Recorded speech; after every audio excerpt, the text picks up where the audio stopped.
Previously heard on Chuck and But Bo. regardless, as Chuck just pounds some equal into his coffee, shaking that bag and putting it in that coffee. He's ready to stir it with a pen now. I am. Stir it with a pen. There you go. That's disgusting. Done it for years. I'm healthy as a horse, guys. How many sick days have I taken? None.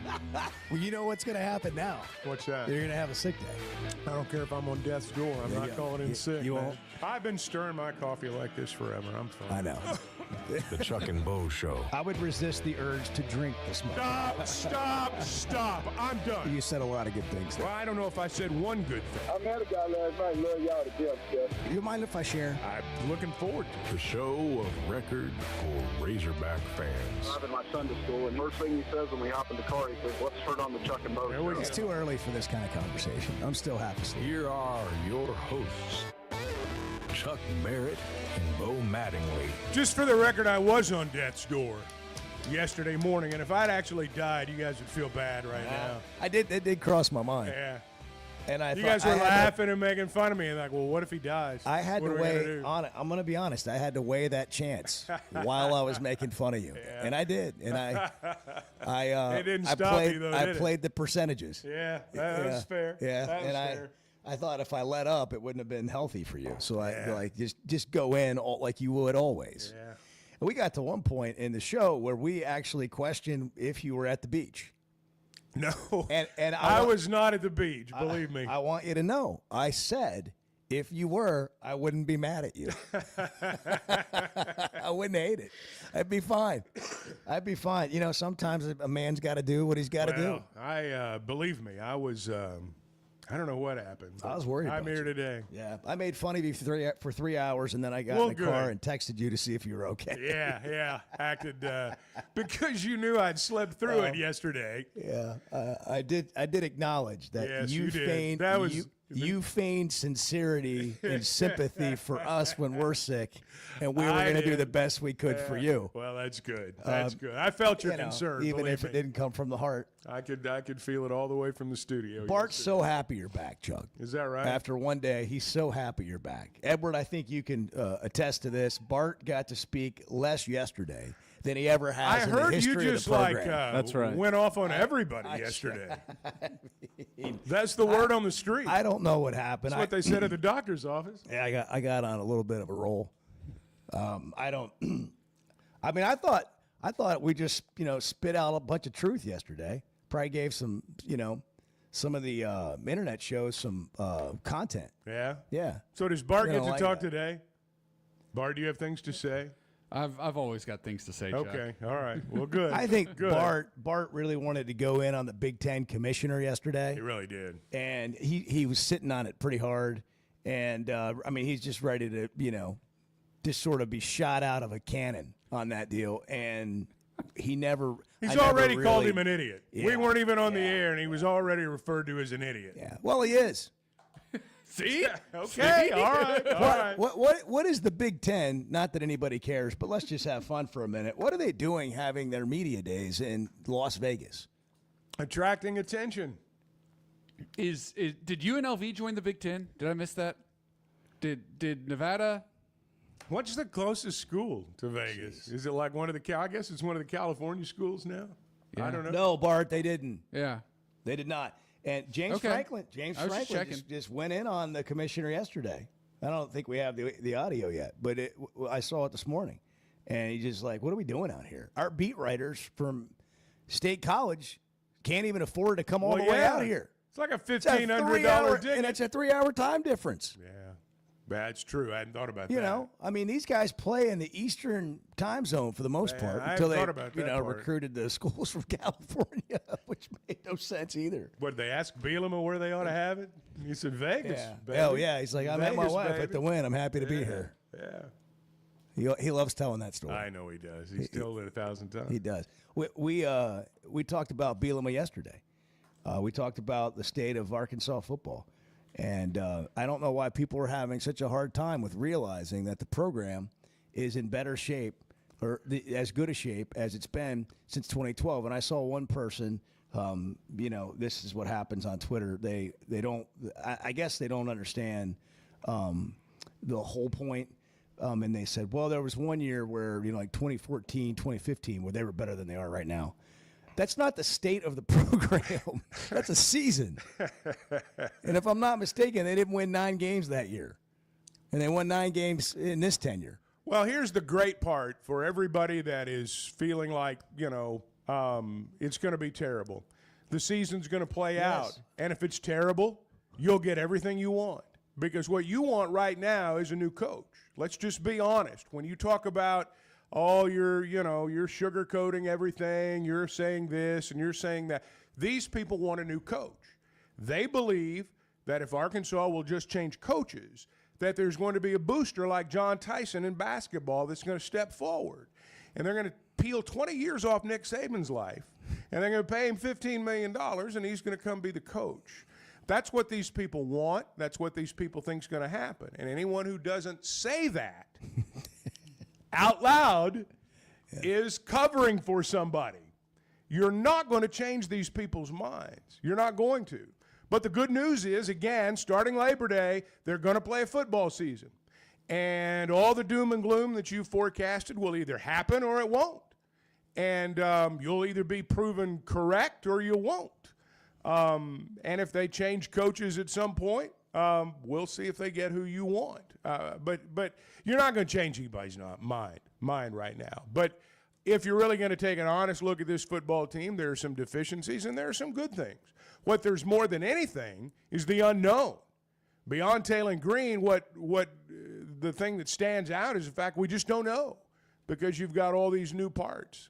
Yesterday we had Emory Hunt Jr. on. He's a CBS football analyst. I heard about him. And he was big on Taylor Green, which is why we had heard that from another podcast that he had been on. And so we brought him. He came on right away. Chuck, this was the fastest interview in the history of the show. Really? We saw this at 5:40. I remember. And by 7 o'clock, he was on the show. And not only did he talk about Taylor Green, this is what he said about the defensive line. I think people are criminally sleeping on the defensive line. They legit look like hogs up there. Criminally sleeping on the defensive line. That point is that we don't. The point about that is we don't know what the transfer situation looks like in terms of how these guys play, how it plays out. But I was with Xavier Sori yesterday, which, by the way, every time I see a name with an X, yeah, I know it's supposed to be, I think, just Xavier. Yeah. And so I asked him, and he wants to go. He likes the X. He likes being called X. When he first got here, I'm just going to tell you, I call him Xavier because I'm the same way you are. You don't actually pronounce the X, but he does. And it's Xavier. Xavier. Yeah, I said, and I actually said his name wrong the first time when I was talking to him. I'm like, my bad, there's an N on that too. I was too focused on the X. Xavier Sori, he had 99 tackles last year. And then I talked to Larry Worth III, I don't know, a week ago. And these guys are smiling. They're so excited to play. They think they're good on defense. They love the guys they brought in. Everybody probably feels like that around the country. But, just reminds you, we don't know until they get out there and play how it's going to go. And all we've been trying to do, we've been doing a couple things, is talk about, the state of the program and what it's like at Arkansas and what the challenges are based on things that have come up recently, like the number of draft picks out of this state versus all the states around it. And that you can't just fire coaches. That's not the only answer to winning. But then we talk about the season and how good Taylor Green might be under Bobby Petrino, who's had an excellent track record with a second-year quarterback, having a quarterback for 2 years. And then people get angry. They get angry that we might suggest that something different could happen than sucking. They get angry. They're like, no, we have to suck. And I'm like, well, if we have to suck, why are you mad about sucking? Because it seems like you enjoy it. Well, and they're like, no, I don't enjoy it, but you stop telling me that we're not going to suck. And I say, I'm not telling you I'm going to stop using the word suck, but There's a lot going on there. Yeah, seems stuck on it. I'm just gonna say it. You know, here's one thing. And look, I'm a fan just like everybody else. Don't suck. Yeah, Just don't suck. I'm a Cardinal fan, and the Cardinals are struggling right now. There's a part of me that thinks they don't care about winning anymore.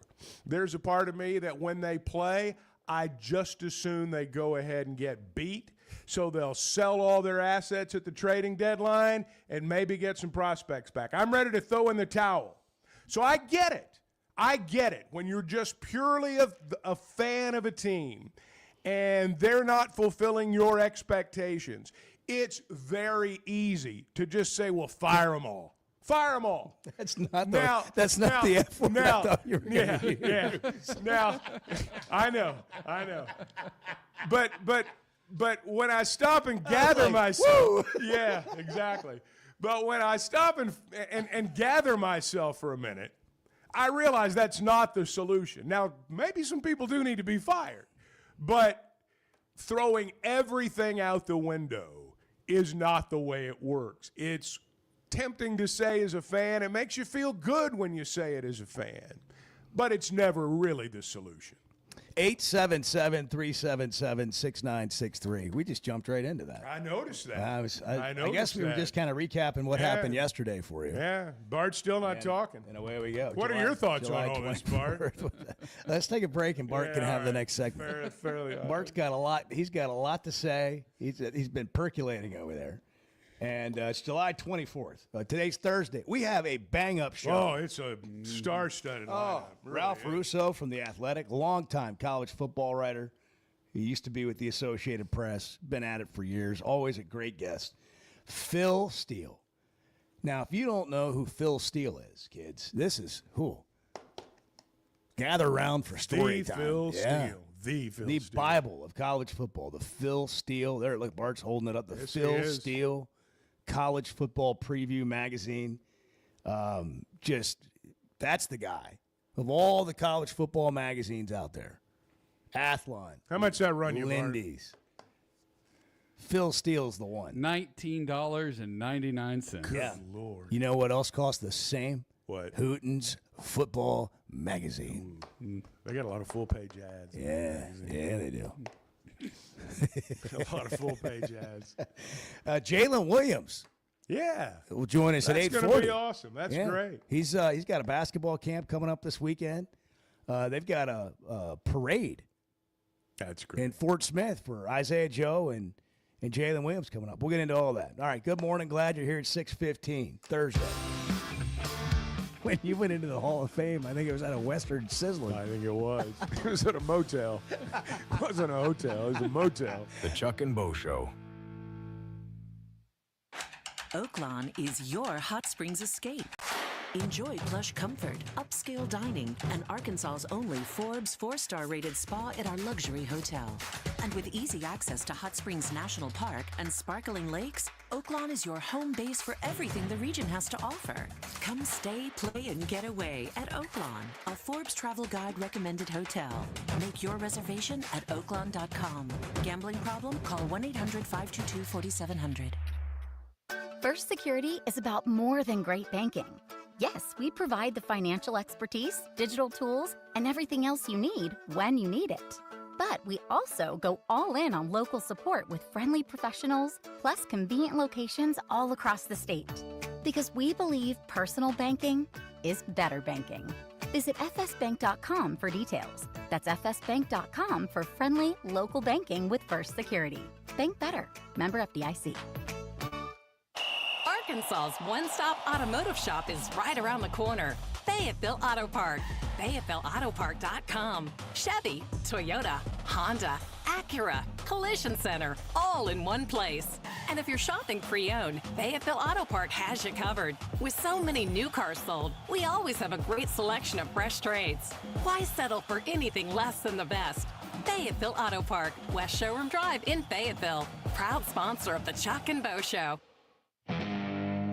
When it comes to watching games, nobody does it like Walk-Ons. Over 60 TVs at every location, and the food and drinks win. Mouth-watering Louisiana cuisine like po' boys and gumbo, plus fan favorites like the best burger you can get anywhere, and more draft beers and cocktails than you can count. Incredible food, wonderful service, and a viewing experience like none other. Walk On Sports Bistro. We live for this. It's going to be a tough slog from now till the end of time. The Chuck and Bo Show.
No idea how a McMuffin could bring a man back to life. Because I'm just going to tell you, I wolfed mine down moments ago, and I feel like $1 million. The Chuck and Bo Show. Good morning. All right, the parade for Isaiah Joe and Jalen Williams is tonight. The celebration in partnership with the city of Fort Smith, the Bakery District, the Riverboy Music Group. It's 4 to 8, Garrison Avenue area. Open to the public. A celebration's what it sounds like. Yeah. I think that's great. It is awesome. And then Jalen is having his basketball camps Friday at Northside High School and Saturday at Springdale. Ages 6 to 9 are in the morning, 9 a.m. to noon, and then ages 10 to 14, 1 to 4 in the afternoon. We'll try to post this on social, but if you just go on social and look for it, you'll find it. And then we're going to talk to Jalen Williams at 8:40. How about these two cats, man? Fort Smith, Arkansas, go win the NBA championship. I think they're going to show those rings off to those kids. Oh. Those kids will be in awe. If you had a championship ring, Chuck, like if you were an athlete and you won a Super Bowl or an NBA championship, would you wear your ring? No. Those things are huge. The ones the pros get are massive. You wouldn't wear it out to dinner? You know, when the Razorbacks win something, lots of times the staff will get rings, and I got a few. I've never worn them, but I have always. You got to step your game up. I'm just going to be honest with you. I've always kind of scoffed at those who didn't play who wear the rings. It's like, what are you wearing that ring for? Well, you were part of it. You were telling the fans. No. And hey, listen. But these pro rings are massive. I mean, they are massive. I'm not sure your finger could even hold it. You are a part of it, and I'm going to go back to this archive of Steve Sullivan's and KATV. I saw Sully tweeted this.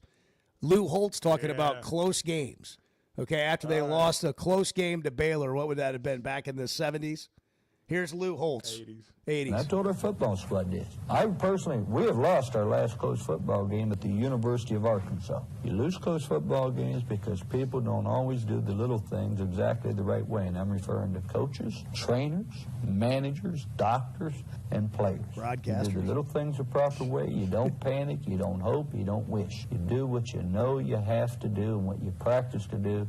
Forget about the situation, forget about the pressure. You can win close games. See, you can be a part of it. Everybody. Holtz said never a lot. I can remember Holtz saying when they lost to Alabama in the Sugar Bowl, we'll never be outsized again. Because, Alabama was just huge. And they played Texas one year. They moved the Texas game. This was like 1980. They moved the Texas game to Labor Day weekend. Now everybody plays Labor Day weekend. Back then it was unheard of. They moved the start of the season up like 2 or 3 weeks to play Labor Day. Holtz said, we'll never play on Labor Day again. And, of course, a few years later they were. But I'm surprised Holtz never got into politics, really. I mean, he tried to. He basically loves talking about it. Yeah. Oh, that's his thing. But, yeah, he enjoys massive statements. Yes, he does.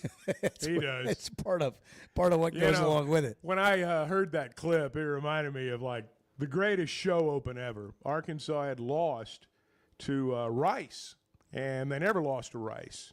And Holtz opened his show. He said, because he opened his own show. And he opened it and said, hello, everyone. Welcome to the Lou Holtz Show. Unfortunately, I'm Lou Holtz. And he had lots of things like that on his shows that were always clever. He was great. Yeah, he's a great speaker. I loved hearing him speak. He's the best. 877-377-6963 if you want to call or text the show. We'll talk football, I'm sure. We got a bunch of guests today. Bart is, it's the culmination of 6 months of hard work, and it all landed in one day.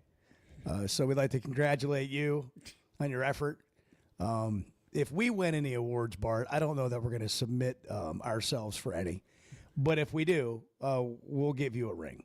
You've already got a watch. Thanks. I appreciate it. Yeah, he's already got the only jewelry that's been passed out so far. You know what I want to do, Chuck, is and I know you probably will ride separate. You don't want to ride with me in my car. But I would love to get you to get the assortment of rings that you have collected from the teams that you have been a part of, calling games that have won rings. And I'd like you to fill up as many fingers as you can. And I drive you to Blakeman's. That's funny. And I'll walk in and say, "Is Ben here?" That's right. Say, "You got any of these?" That's right. You want to go back there in the private Rolex room, and I'll show you. I'll kind of tell you my stories. Bring me a purple bag. Yeah. And we'll. Now look, Bo doesn't have any of these. Yeah. Could you give Bo something so he can tell a story? The big difference in a pro ring and a college ring is the pro ring's diamonds are real. In a college ring, it's cubic zirconia. That's the difference. Now there may be some that were passed out that have real diamonds in them. I can assure you. But when you're wearing them, do you care? Oh, I forgot. You don't wear them. It looks ridiculous. Why don't you get a chain and wear a couple? Just like kind of switch out a couple, and you can have them just like dangling around your neck. That's kind of what girls do, I think. One of my goals. I don't know, Edward, why I didn't put this on my New Year's resolution list, but if you don't mind, add it now. One of my goals is to take Chuck out and make him uncomfortable in public settings. You're assuming you haven't. just get him out of the house. What are you doing today? Oh, I'm picking Chuck up, taking him out in the town. We're going to go just meet some people and just kind of grow his social development. That's right. All right, Bart, Chevy of Fayetteville Situation Room. What are you sitting on over there? Well, what's been percolating? Yeah, what's going on? I'm actually going to go in a different direction than I thought since you played that. Well, you're multiple. You're multiple. I mean, there's many plays you can call on third down. We know. Get that playbook out. So you played the Lou Holtz clip about never losing a close game again. Did you know that over the past 4 seasons, Arkansas has almost as many close losses as any team in the country? You sent that graphic yesterday. That's right. 14 one-possession losses in the last 4 seasons. Oh, that's a lot. Just think about if even half of those, if 7 of those were wins instead of losses, think about how different the conversation would be today, would be entering this season, would be, just in general, the vibe of the program. I mean, you're talking about what? Sam Pittman's 31-30 at Arkansas. Well, what if he's 38-23 instead? That's we're having a totally different conversation about Razorback football. Well, can I go back to the Holtz clip? Yeah. And I want you to ask yourself while you're listening to this, who you blame. Because I know who I do. And I told our football squad this. We have lost our last close football game at the University of Arkansas. You lose close football games because people don't always do the little things exactly the right way. And I'm referring to coaches, trainers, managers, doctors. I blame the managers and the doctors. Yeah. That's who I blame. Sometimes they do get blamed. Just, and they'll tell you that. Sometimes they do get blamed when things go wrong. Let's call our buddy Wes Cox. Hey, man. I was listening to this Holtz clip, and I've been thinking about this. It's your fault. I think you're responsible for probably about half of these. Hey, those guys can tell you some stories about getting blamed. I can assure you that. Hey, here's the thing, though. Holtz said that, because I can hear these people. That's why Lou Holtz a Hall of Fame coach. He said that after they'd lost a close game. I mean, and they lost more close games while he was here. I mean, Holtz made this declaration that day, and I can just hear people now, well, that's back when Razorback football was good. They just lost a close game to Baylor when he said that. We didn't just start losing close games to teams we think we ought to beat. And it wasn't just Sam Pittman that did it. It was Lou Holtz, too. They all did it. Every single one of them's done it. Every coach here. Well, every coach, period. Well, that's true. Has lost close games. Yeah. I mean, we've got this idea that there's coaches out there that are like 83-6 in one possession games. Those people don't exist. Well, you're lucky if you're 500 in one possession games. Lucky. Well, the kind of numbers that you just threw out come from programs that traditionally have the best teams. Well, sure. Like they're loaded with talent. They've got the recruiting base right around their campus, and they just restock every year. And people just magically want to be one of these programs. Well, you're right. It's like, it'd be nice. And it's like, well, I'll tell you what. Like, let's just talk about Saban for a second. Sorry, we've hijacked your segment briefly, Bart. Let's just talk about Saban for a minute. What do you think if Saban came to Arkansas, which, by the way, for the record, before you run off with that, is not happening.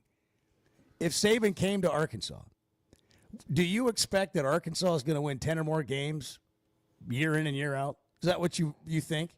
You think that? So let me further the question. Do you think the players that are currently going to Georgia, Texas, Alabama, LSU, name all the recruiting powerhouses in the conference, do you think they're suddenly thinking, now what I'm going to do is I'm going to travel further away from home and I'm going to go play at Arkansas just because I want to play for Nick Saban? People believe that that's what would happen. That wasn't even happening at Alabama. Those other schools were still getting all their players.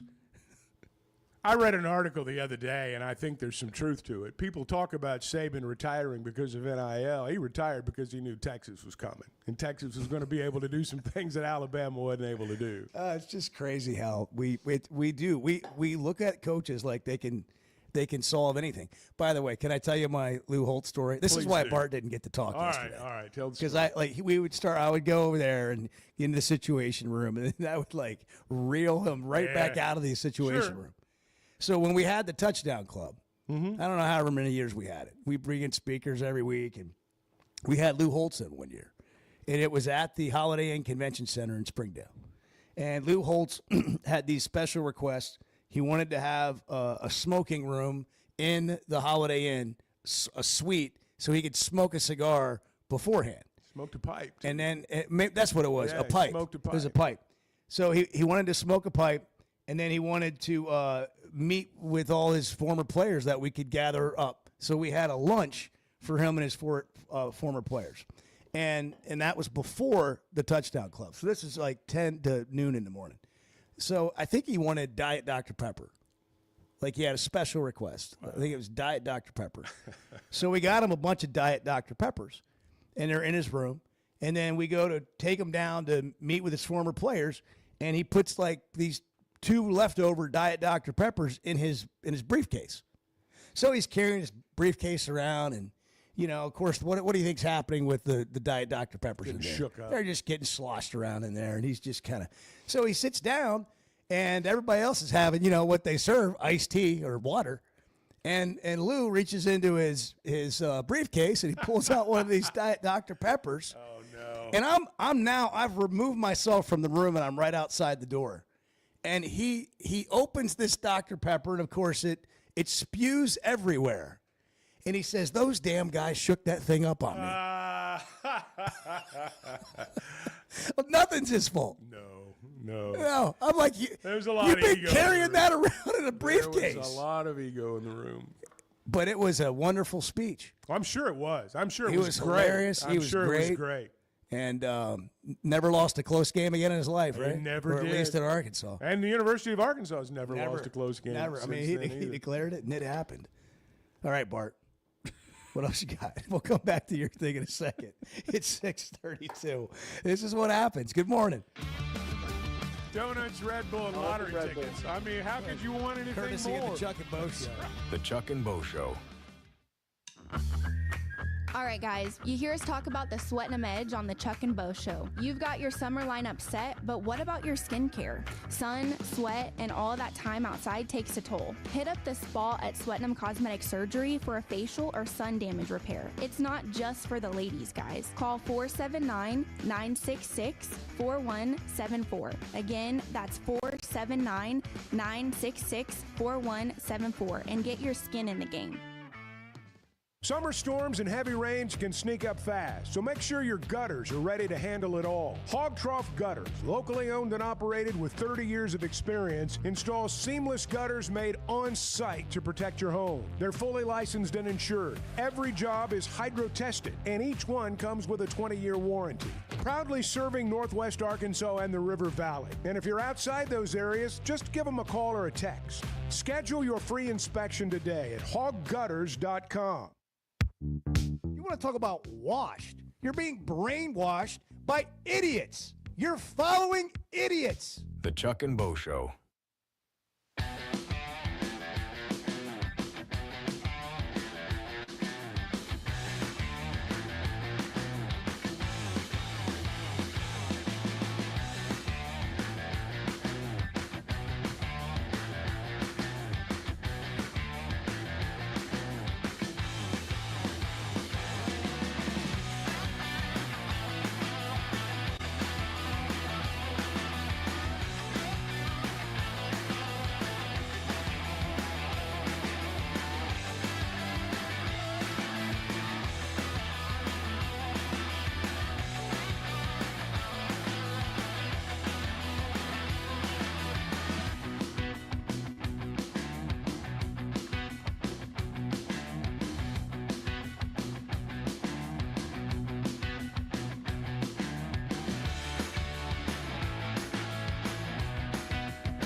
I was just thinking this morning on the drive in, boy, it's going to be nice to see Chuck. And I don't usually think that. The Chuck and Bo Show. It is tough being away from you guys, even for a day. I mean, it just felt like a tearful reunion this morning. I teared when I up. made it back in. I teared up yesterday talking about Weichert. Yeah. And my kid's first home and the grandbaby coming and the nursery being painted. And that's turning a house into a home right there. Yeah, I had to settle down. Well, the one thing, in all seriousness, about Weichert Realtors, the Griffin Company, when you're buying a house, you're spending a lot of money. Chances are it's going to be the most money you've ever spent. And they respect that, and they understand that, and they want to make sure that you get every dollar's worth out of that home that you're looking for, whether you're buying or you're selling. Because when you're buying, obviously, you want the best home you can get. You want to have the opportunity to move into your dream home, and it'd be nice if you didn't have to spend a lot of money. Doesn't always work that way, but the thing that they will do at Weichert Realtors, the Griffin Company, is help you find every dollar available to get you into that home. There's going to come a time when you sell that house, and you're going to want to get every penny that home is worth. You want to deal with a real estate professional, someone who can get you what you need when it comes time to make that move.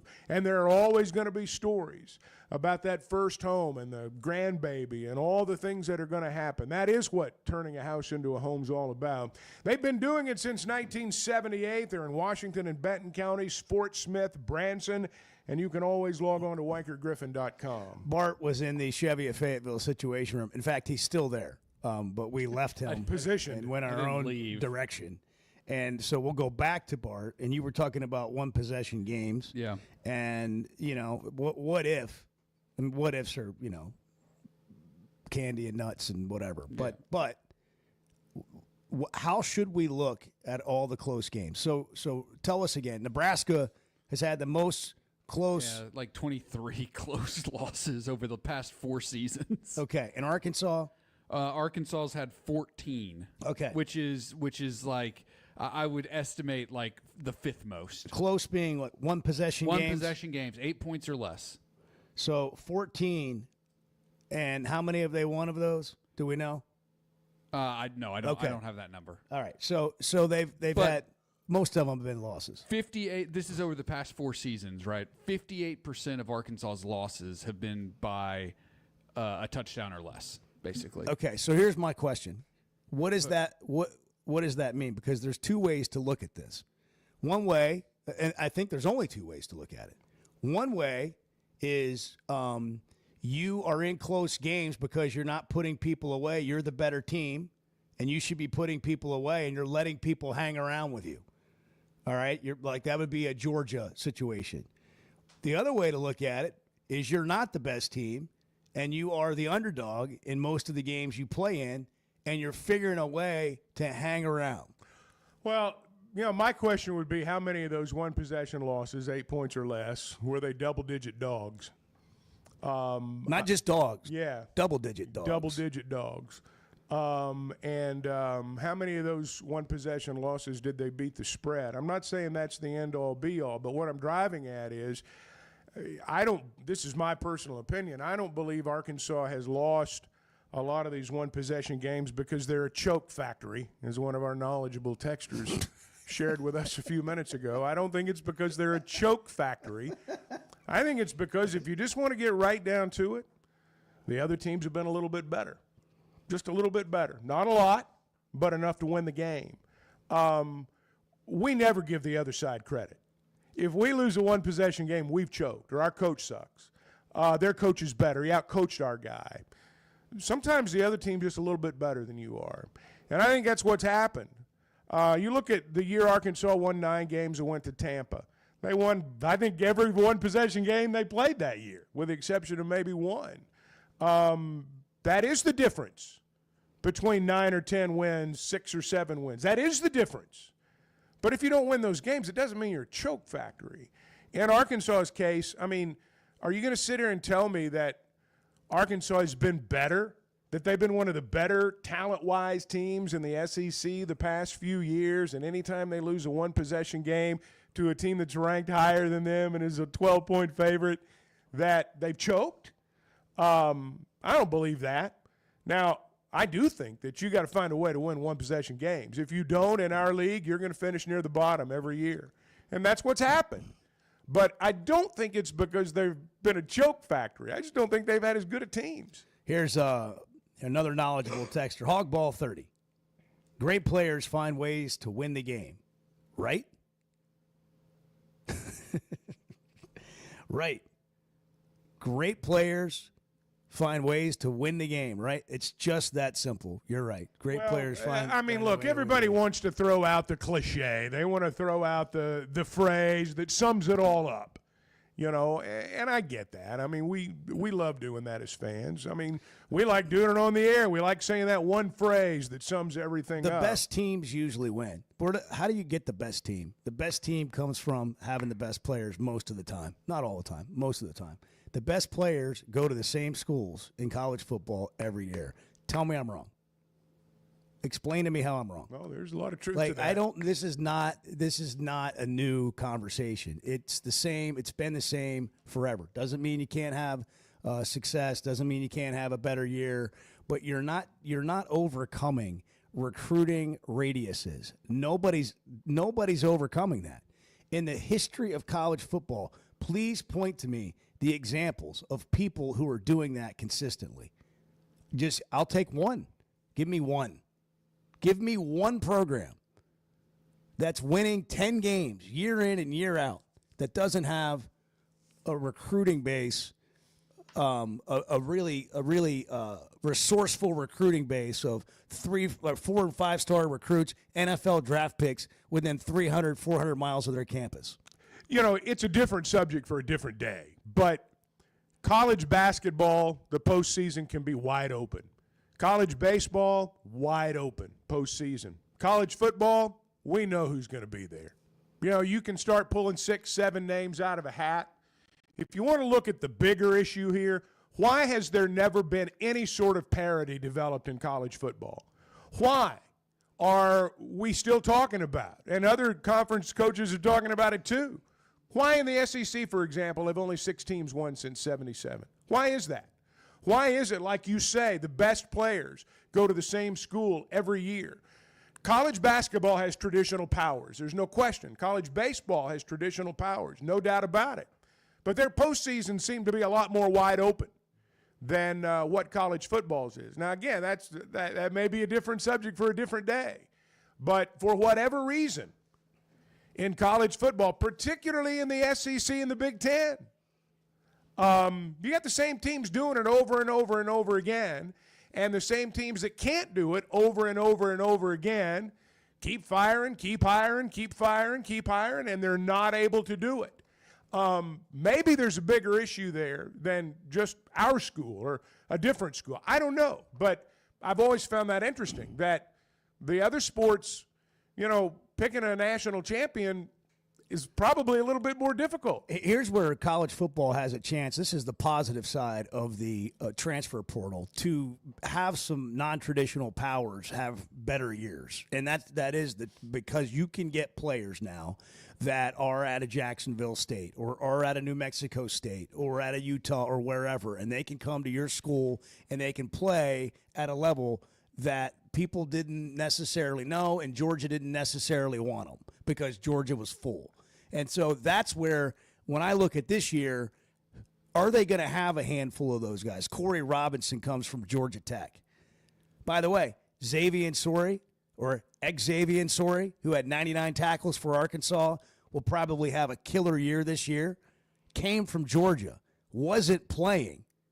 He was buried on the depth chart because they were so deep. And he said, I kind of lost my confidence. I wasn't playing. So I came to Arkansas. I knew Travis Williams. He recruited me when he was at Auburn. Comes to Arkansas, gets an opportunity, like an all-SEC caliber player. Do they have other guys like that we don't necessarily know about? I don't know, but that's why I want to let the season play out. Brought to you in part by First Security Bank, where you always bank better. More convenient, friendly locations, helping you with all your banking needs all over Arkansas. First Security Bank, member FDIC, the official bank of the Chuck and Bo Show. Everybody's welcome to their opinion. That's just flat out wrong. The Chuck and Bo Show. Why deal with the stress of commercial travel when you can fly on your schedule with Jet Aircraft? No TSA lines, no baggage claim, no waiting around. Just you and your crew flying in comfort and style. Whether it's a weekend getaway, a golf trip, or planning your football travel for the fall, Jet makes it easy. Seats up to 9 with a full bar, custom catering, and plenty of space. Visit Jet NWA for pricing and more. That's Jet with 2 T's. Hey, if you've been thinking about a new ride, now's the time to make it happen. That's because Chevy of Fayetteville is kicking off their summer drive deals with some of the best offers you'll get all year. Trailblazers starting at $23,000, Colorados from only $30,000, the new Equinox EVs from just $30,000. No matter what you're looking for, these deals are real and they won't last long. So don't wait. Head over to Chevy of Fayetteville today. Together, let's drive. If you haven't tried a flight by Yuengling, you're missing out on the great taste of Yuengling that is a light beer. It's the next generation of light beer. Get it on draft, in the can, the new skinny cans, and now the new 16-ounce resealable twist-off aluminum bottle. Perfect for any occasion. It's just 95 calories, and you're still enjoying a Yuengling. Take your beer game to new heights with Flight by Yuengling, the next generation of light beer. We never thought much about power outages until we had one during the worst possible time. As a busy mom, there are plenty of challenges in a day. But with Paschal, power outages don't have to be one of them. A whole home generator installed by the pros at Paschal gave me back my peace of mind. The process was easy and understandable. Now, I don't have to worry about losing power when storms arrive. Get a free estimate today and keep the power on with a whole home generator from Paschal. Professional people, professional service. Paschal Air, Plumbing, and Electric. Some moments just call for something unforgettable. At Blakeman's, you don't just buy a diamond. You create an unforgettable experience. Their newly remodeled space is stunning with Cafe B right inside and their in-house diamond expert that'll help you find the perfect piece every time. That's just part of the Blakeman's experience. When you see the purple bag, you know it's something special. It always saves the day. Blakeman's Fine Jewelry. It's more than jewelry. It's your story. Oaklawn is your hot springs escape. Enjoy plush comfort, upscale dining, and Arkansas's only Forbes 4-star rated spa at our luxury hotel. And with easy access to Hot Springs National Park and sparkling lakes, Oaklawn is your home base for everything the region has to offer. Come stay, play, and get away at Oaklawn, a Forbes Travel Guide recommended hotel. Make your reservation at oaklawn.com. Gambling problem? Call 1-800-522-4700. Does the show feel like it's always a friendly environment? I was going to say, just I like guess it depends on which side of the fence you're on. It's friendly. Sometimes you get yelled at, but I mean, it's still friendly. The Chuck and Bo Show.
am not a planner, and that's the problem. How does that, this may be a little personal, sorry. How does that work in married life if you're not a planner? Well, evidently not well.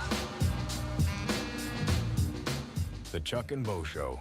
Oh, Chuck, welcome back. Yeah, it's good to be back. It's just really good to have you here. They had a fun little bit at SEC Media Days with the coaches. I guess the SEC I heard about Network that. or That's something. good. Hey, who would your emergency contact be?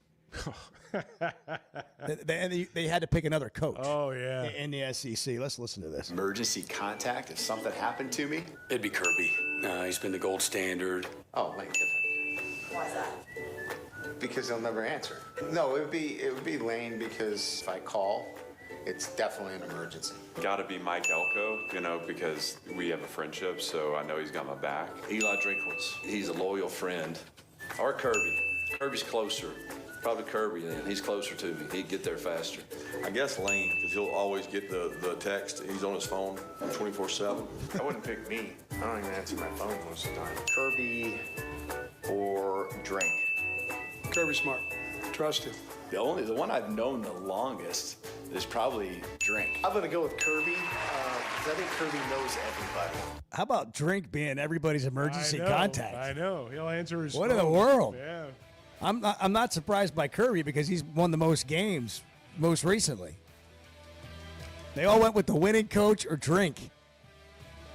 I guess Drink, he answers his phone. I guess Drink is loved by other SEC coaches. I guess that's the deal. Should we get Drink on before the season? Oh, God. Should we try to get Drink on here? Why not? Why not? Let's do it. All right. And Kirby. Somebody in Alamo set it up. We Somebody's texting him right now. We got his number.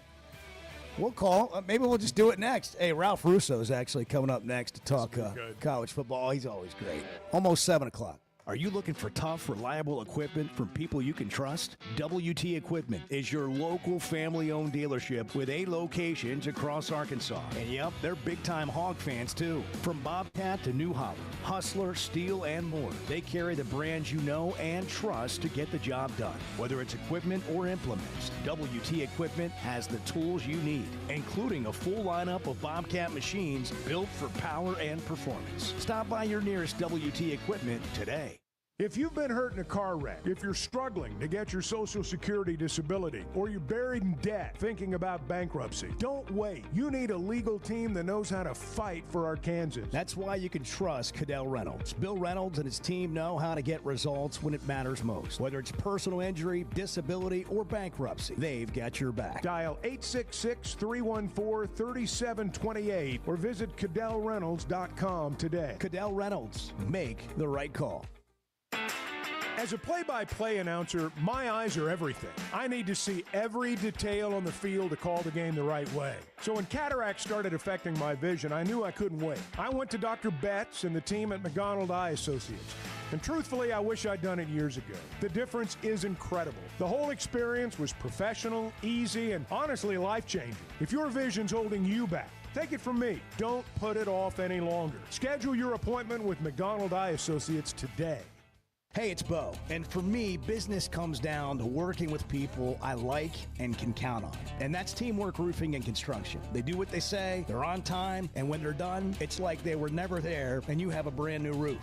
Built with expert craftsmanship and the best materials. When it comes to commercial or residential roofing, get the customer care Teamwork Roofing and Construction offers. Check them out on their Facebook page, Teamwork Roofing and Construction. Built on quality, powered by teamwork. The Chuck and Bo Show. Thank y'all for your show. It's a great format in the morning. It's really nice to have knowledgeable people to wake up to and listen to. So thank y'all.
Previously heard on Chuck and Bo. So apparently Chuck is in a cookbook. Going to be published in the fall of 2025. So there you have I don't know it, if I right can wait there. that long. Oh, Can I get a pre-copy? So the bottom line is, I am going to have a recipe in there, fellas. Yeah, what is it? I have to sign a release saying it's okay for them to publish it for the masses. Do they know that you stole it from someone else and it's not even I'm yours? sure they suspect that, yes. The Chuck and Bo Show. I would resist the urge to drink the smoke. Stop. I'm done. You said a lot of good things there. Well, I don't know if I said one good thing. I met a guy last night. Love y'all to death, Jeff. You mind if I share? I'm looking forward to it. The show of record for Razorback fans. I'm in my Sunday school, and first thing he says when we hop in the car, he says, "Let's turn on the Chuck and Bo show." It's too early for this kind of conversation. I'm still half asleep. Here are your hosts, Chuck Barrett and Bo Mattingly. Well, people have been asking me, Chuck, when does the football conversation really ramp up on the Chuck and Bo show?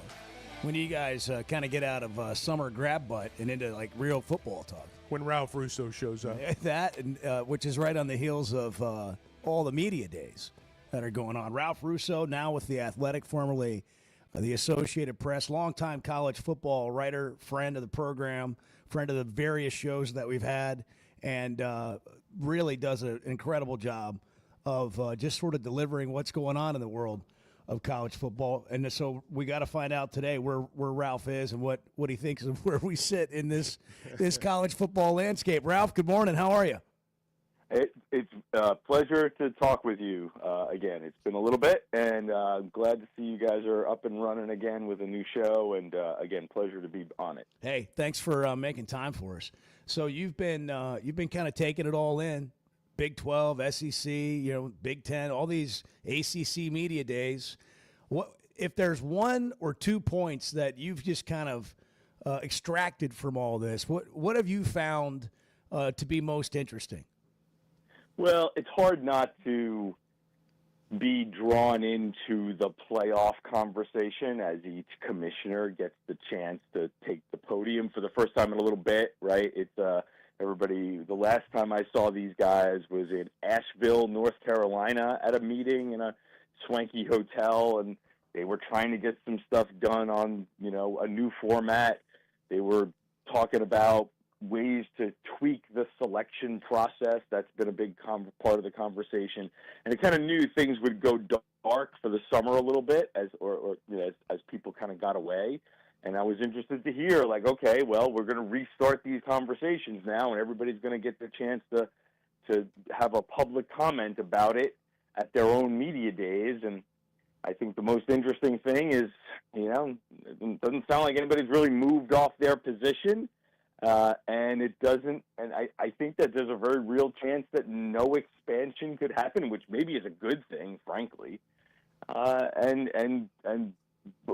again, the fact that it doesn't seem like anybody's really moved off their positions, and that we are again sort of stuck in a playoff quagmire is a little bit of it's a little exasperating as someone who's covered this stuff for a few years, and to think that we had a pretty good event last year. I thought you guys did okay with this. I thought the new 12-teamer was pretty good, and all you've done is sort of complain about it, and why would you go about complaining about your big event and your new product, your shiny new toy?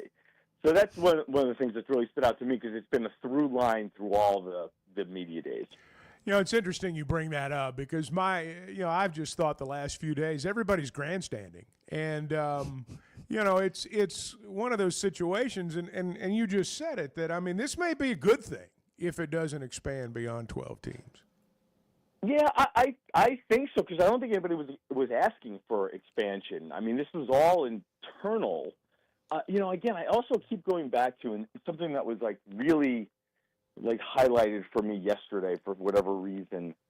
It's just if I have, this is their product, right? The college football playoff is their crown jewel event, and they expanded it and debuted this 12-team event. And I know it wasn't perfect, and the seeding thing created some weird matchups, and there were some lopsided games. But, hey, football always provides lopsided postseason games. It's just kind of the way it is, right? But to then spend all this time telling the world how it stinks, right? I mean, like, oh, we don't like this about it. This isn't good. This isn't great. We don't like the selection committee. Like, I feel like you're just undermining your – like, I wouldn't open a business and then have it be fairly successful in the first few months and then say, you know what, we need to improve it. And then not only do we need to improve it, but we really don't even like what our product, you know? Yeah. I just feel like they've undermined. So now if it doesn't expand, I feel like they've almost undermined what they do have, which I thought was pretty good. You know, how do you build confidence and likability in your product if you are the one bashing it?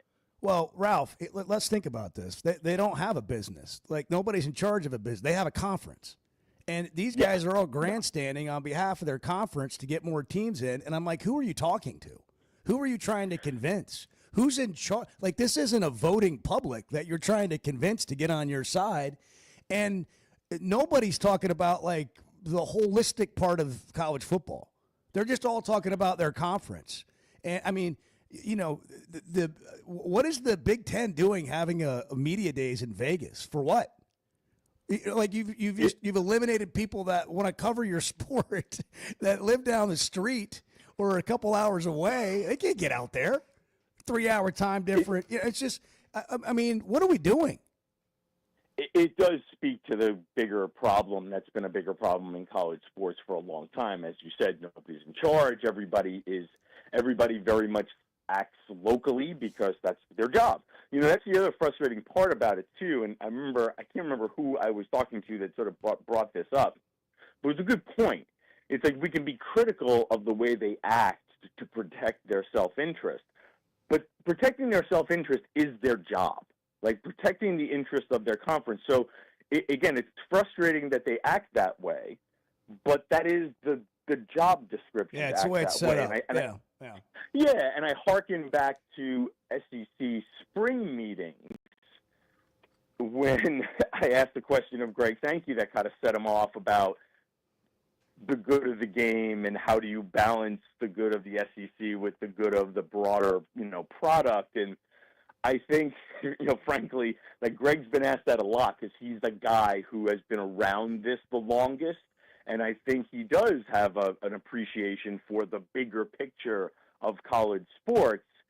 So I think that he doesn't like to necessarily be questioned about his motives that way. But again, you're right. It's sort of it's the core problem with all of college sports.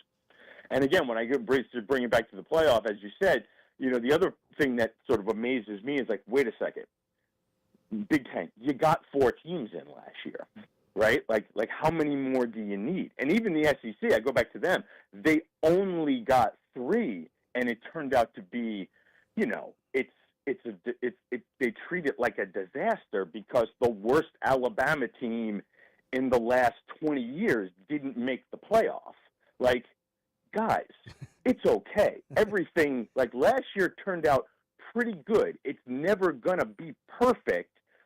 So the idea that everybody's rushing to just say, like, this is wrong, we got to change this, and we didn't like the way this worked out. Like, again, how do you sell your product that way?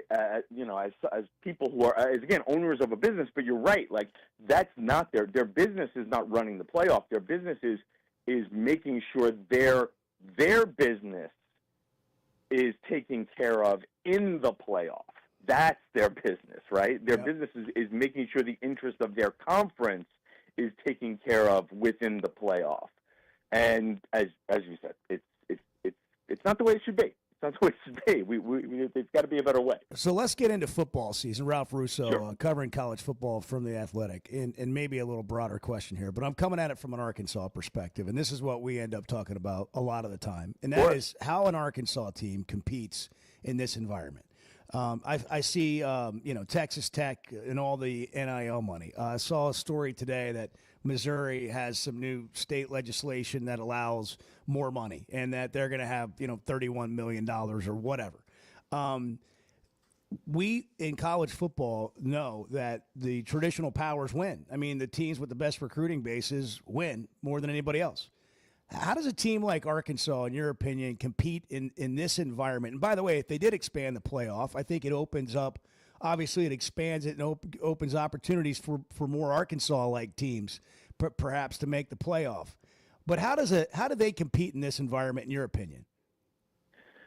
So that brings a couple of things to mind, and one is, I'm sorry, I'm going to be it's a little bit of a tangent, but if you give me a little breath here, I think it might be relevant, and it's this idea that we have gotten very obsessed with like money and competitive balance in the NIL era, with the money going to the players, and I just get a little frustrated.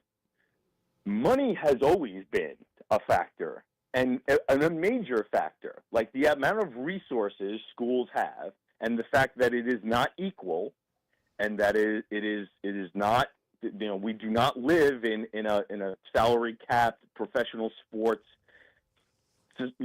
ecosystem in college sports where we have competitive balance and they moderate the money.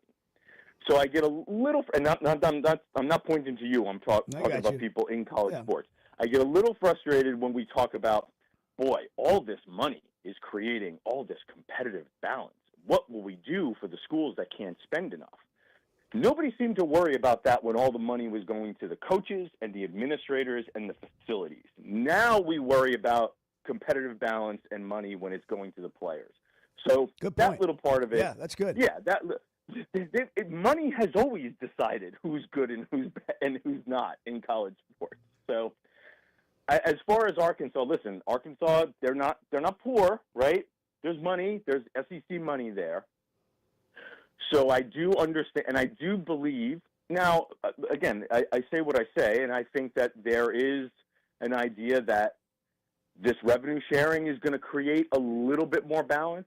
But we've already seen through some of the rulings and some of the way we think collectives, and that's not completely set in stone yet, might be dealt with, that we might moderate some of the money to a certain degree. I think the market might moderate some of the money to a certain degree.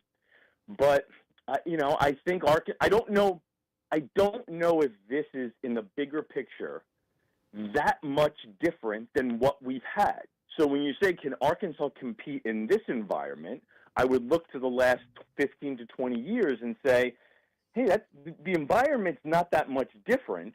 We're just spending the money on different places. So I don't know if that might not be uplifting to Arkansas fans, but I'm not sure how much the pecking order is going to be changed now that we're spending the money on the players and not just coaches, facilities, and everything else they figured ways to spend money on as the coffers were getting, more and more full over the last, few decades. When we look at the league this year,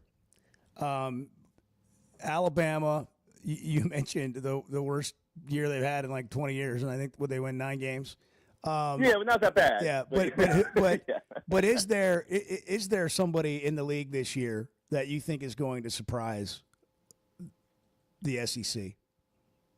So, listen, it's hard to be, as you said, it's hard to be a surprise in the SEC. They are pretty top heavy. So then you start looking at like what are those like second, third tier teams, the teams that you think of in the middle of the pack.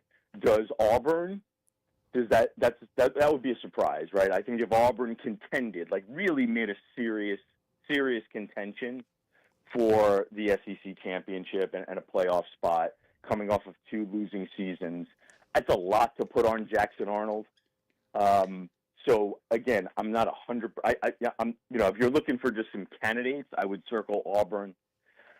But even if you look at like Florida and Oklahoma, like Florida is probably going to be a top 15 to 20 team when we start the season. So I'm not sure how surprising, considering the way they ended the season, how surprising they would be if they were up, fighting for the SEC championship. As bad as Oklahoma was last year, especially offensively because of all the injuries, I think a lot of people have fairly high expectations for a bounce back in Norman. By the way, probably needed by Brent Venables. There's a lot of money there, questions there, too, about whether they could afford to fire him, even if he has a little bit of a rough year. But the defense is pretty good, and they basically imported Washington State's offense with its coordinator and its quarterback, and that should be a pretty big improvement. So I kind of circle that bunch as like, I don't think we are going into the season thinking any of those teams would win the SEC, but I also wouldn't be shocked if one of that grouping, is really deeper into the mix than we are expecting now. Ralph, let me ask you about Texas before you get out of here. Are they the new Alabama?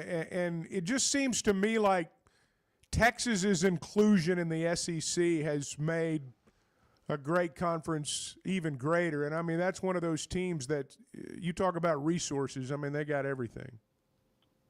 Yeah, and they are very well equipped in this new era, right? They've always had a lot of resources. Commandeering those resources to pay players in various ways, even as we transition to a system that might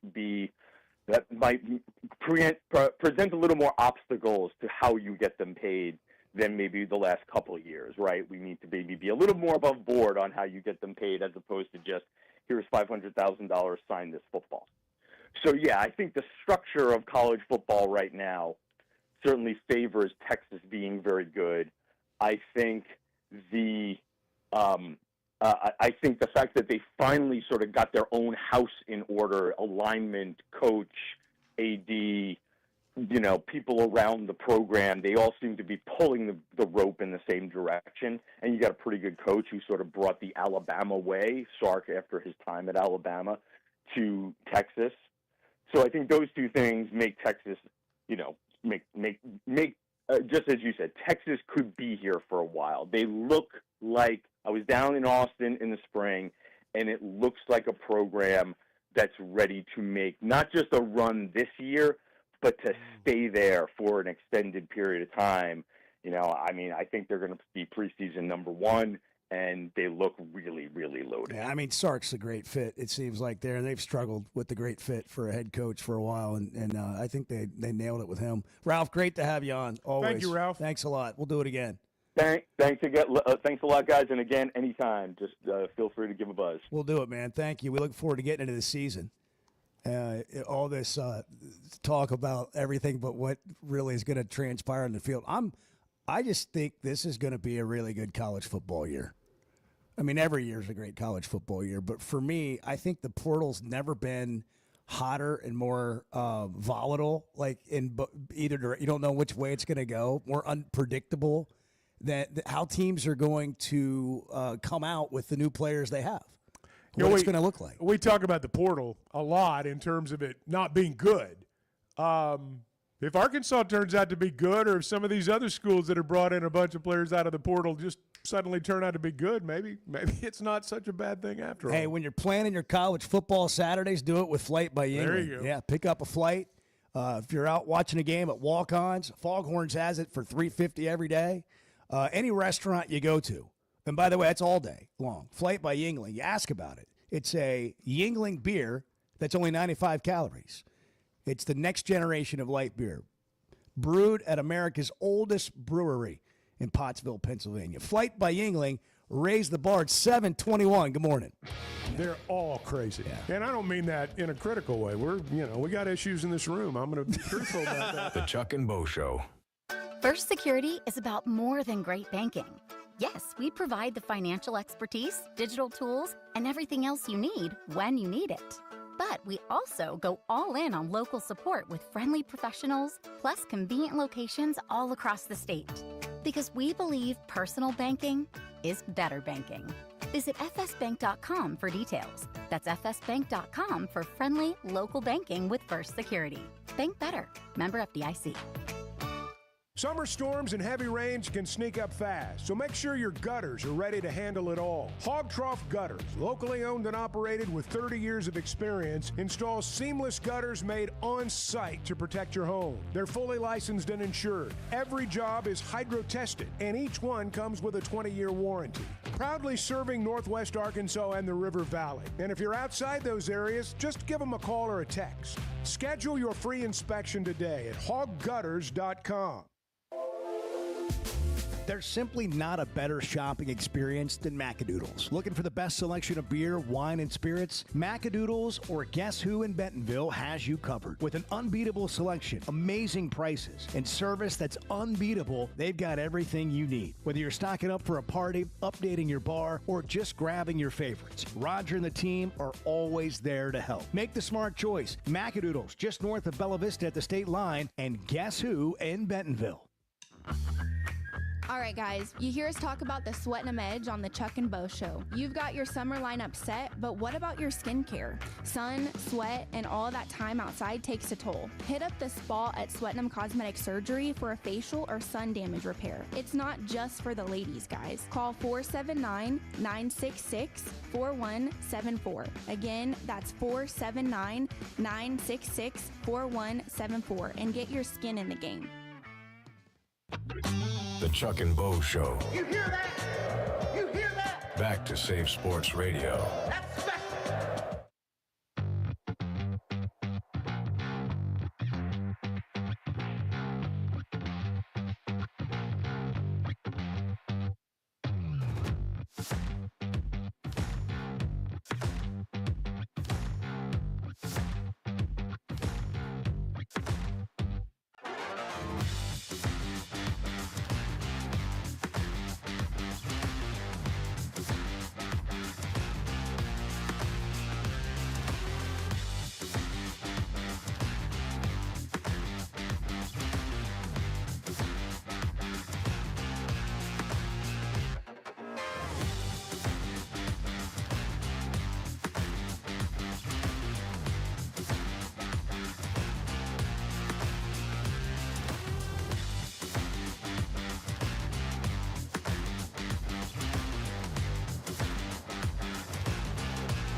I'm leaving for more money if I can find it. The portal's open on the show. Okay.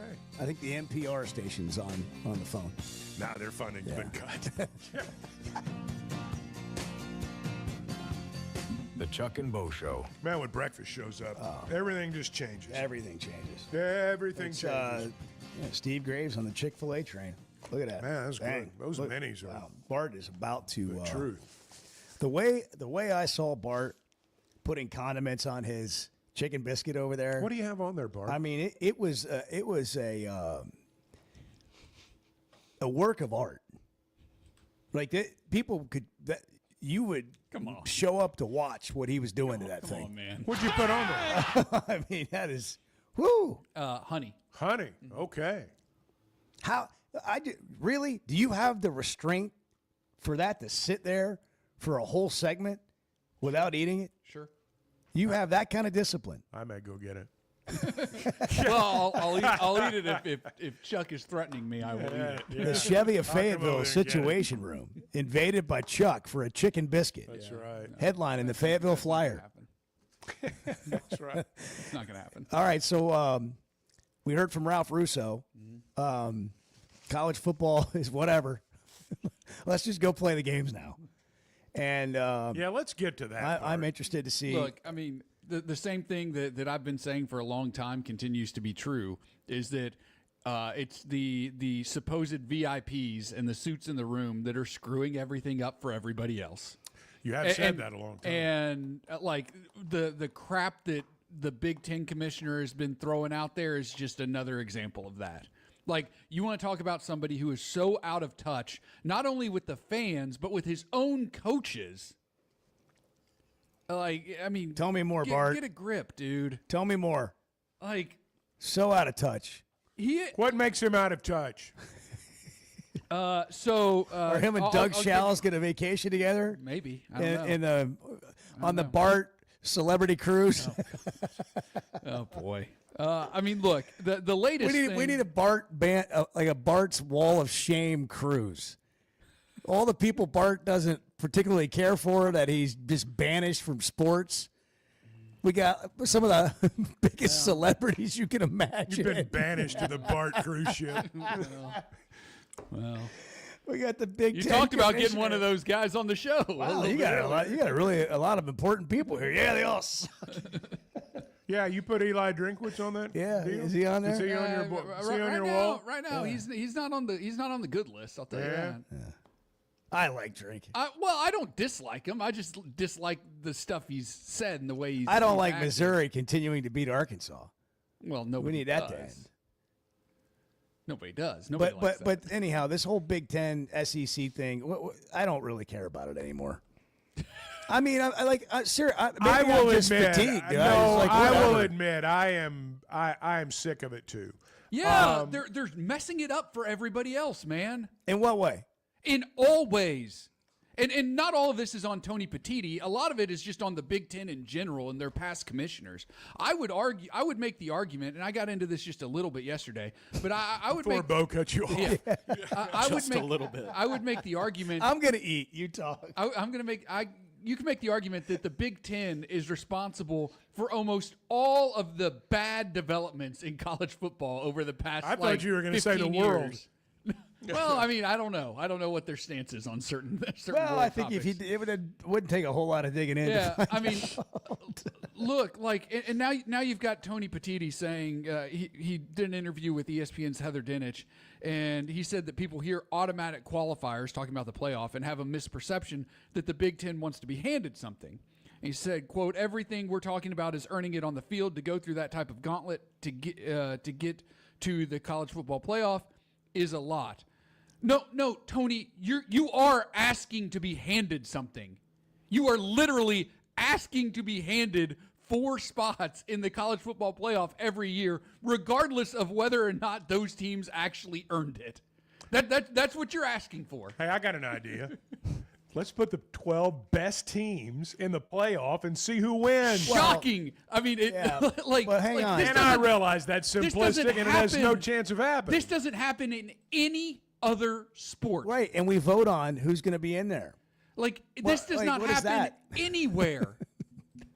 We vote. I mean, well, I guess maybe when we were talking earlier about how basketball and baseball seem to, have a little bit more parity. Maybe this part of it. The SEC coaches are the ones who are right. They are spot on this, and they thankfully convinced Greg Sankey that Tony Petitti and the Big Ten is wrong. And the SEC coaches said, no. The conference champions, sure, they get an automatic spot, and then the rest is at-large teams. Because we want to reward the best teams, and we don't want an 8-4 Iowa team in the college football playoff, for example. Like every time I hear Tony Petitti I'm like, how are you in a position of power in college football? Well, I got to admit, Sankey falls into this category for me a little bit too, and I like Greg Sankey. I don't disagree with that. I've said that more than once, but there are times when these two commissioners get up there, and I don't really understand what they're saying, number one, but I know it's coming from a standpoint of how do I protect what I have. And, Ralph Russo said something. Well, Ralph Russo said something a little bit earlier, and we've said it before, too, on this show.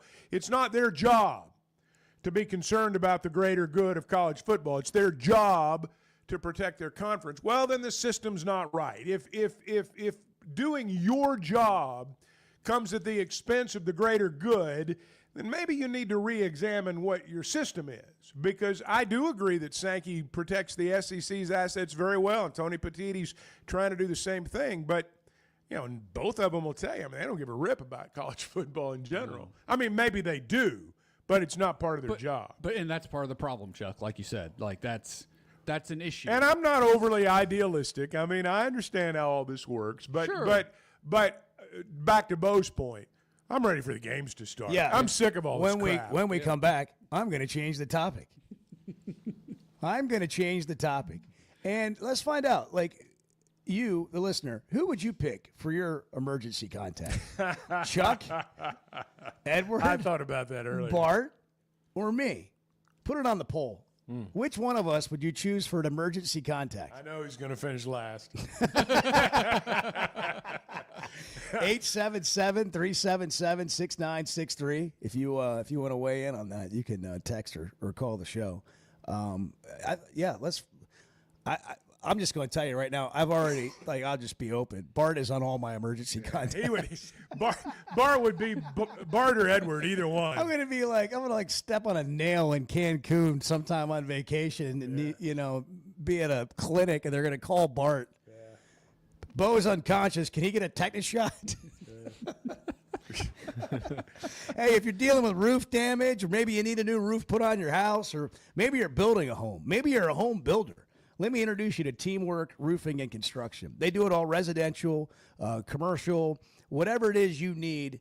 The thing that you're going to love about them is the kind of people they are and how they are to work with. The communication is up front from the beginning. They walk you through the whole process, start to finish, and when they're done, they leave, and you have a beautiful roof and no mess. It's like they were never there. Check out their Facebook page. You can see the work they've done. Teamwork Roofing and Construction. Teamwork Roofing and Construction. Built on quality, powered by teamwork. I got to be honest, and I may offend some people here, and I don't, it's fine. You've done it before. Well, probably a few minutes ago. The Chuck and Bo Show. Some moments just call for something unforgettable. At Blakeman's, you don't just buy a diamond. You create an unforgettable experience. Their newly remodeled space is stunning with Cafe B right inside and their in-house diamond expert that'll help you find the perfect piece every time. That's just part of the Blakeman's experience. When you see the purple bag, you know it's something special. It always saves the day. Blakeman's Fine Jewelry. It's more than jewelry. It's your story. Did you know Chevy of Fayetteville is the #1 volume dealer in Northwest Arkansas? That means nobody sells more cars, trucks, or SUVs than Chevy of Fayetteville. They've been a part of our community for over 25 years. They're supporters of our local schools and the Razorbacks. And they're the best after the sale. An award-winning service and parts department, a waiting area, complimentary loaners. So go see Chris Mark in Denver and the team at Chevy of Fayetteville, inside the Fayetteville Auto Park. Know what else makes you an Arkansas Razorback fan? Going to the University of Arkansas. How about playing football for the team? The Chuck and Bo Show.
everybody wants to win. When you, as a fan or a person or whoever, make everything about winning, you're saying that only winning is acceptable. And I guarantee you, you don't win every single day.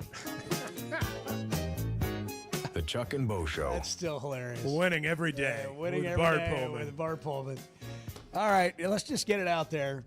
What is wrong with Arkansas football? Well, based on some of the texts I've read this morning, everything. And what is right with Arkansas football? And these texters say nothing. What is right with Arkansas football? And what is wrong with Arkansas football? We're here for it. 877-377-6963. Hey, here's the deal. He's Bo. I'm Chuck. Yeah.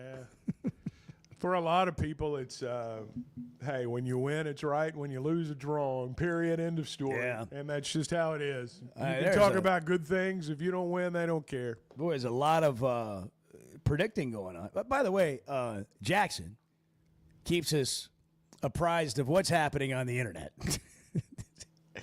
And he says moments ago, apparently you guys are telling people that they should be happy with a 7-6 record. And I don't remember ever telling anybody they should be happy about any record. So just for the record. Again. And then Edward asked me, he goes, well, what about like life in general? I just wish I was making all this money that Hunter pays us under the table. Yeah. To say all the good things. If you I don't only know where knew- my money is. If you only knew how much more money we could make to do something different. Well, yeah, that's exactly You know, it's been volatile out here. We've wandered into the Sharks today and yesterday and the day before when you start talking about football season. I do think that there are some people saying I'm interested to hear what Phil Steele has to say, and I'm interested to hear how he sees the roster given all the transfers. But man, the guy we had on yesterday, Emory Hunt Jr., I mean, you think Arkansas's got a chance to win a couple more ball games than 6 with what he had to say about Talon, the running back from New Mexico State, the defensive line. And this guy studies all levels of football. I mean, he knows some of these guys they've brought in that we don't know. And he may be right, he may be wrong, just like all the other people out there that are predicting how the season's going to go. That's part of the fun of predicting how the season's going to go, is hearing everyone's opinion. But unfortunately, when things are in some people's minds as they are right now, if someone has a different opinion than you, they're an idiot. They're the stupidest person alive, and that's the world we live in. That's the world we live in now. You're right. I mean, we have no problem at all. And also, we live in a world where two things can't be true.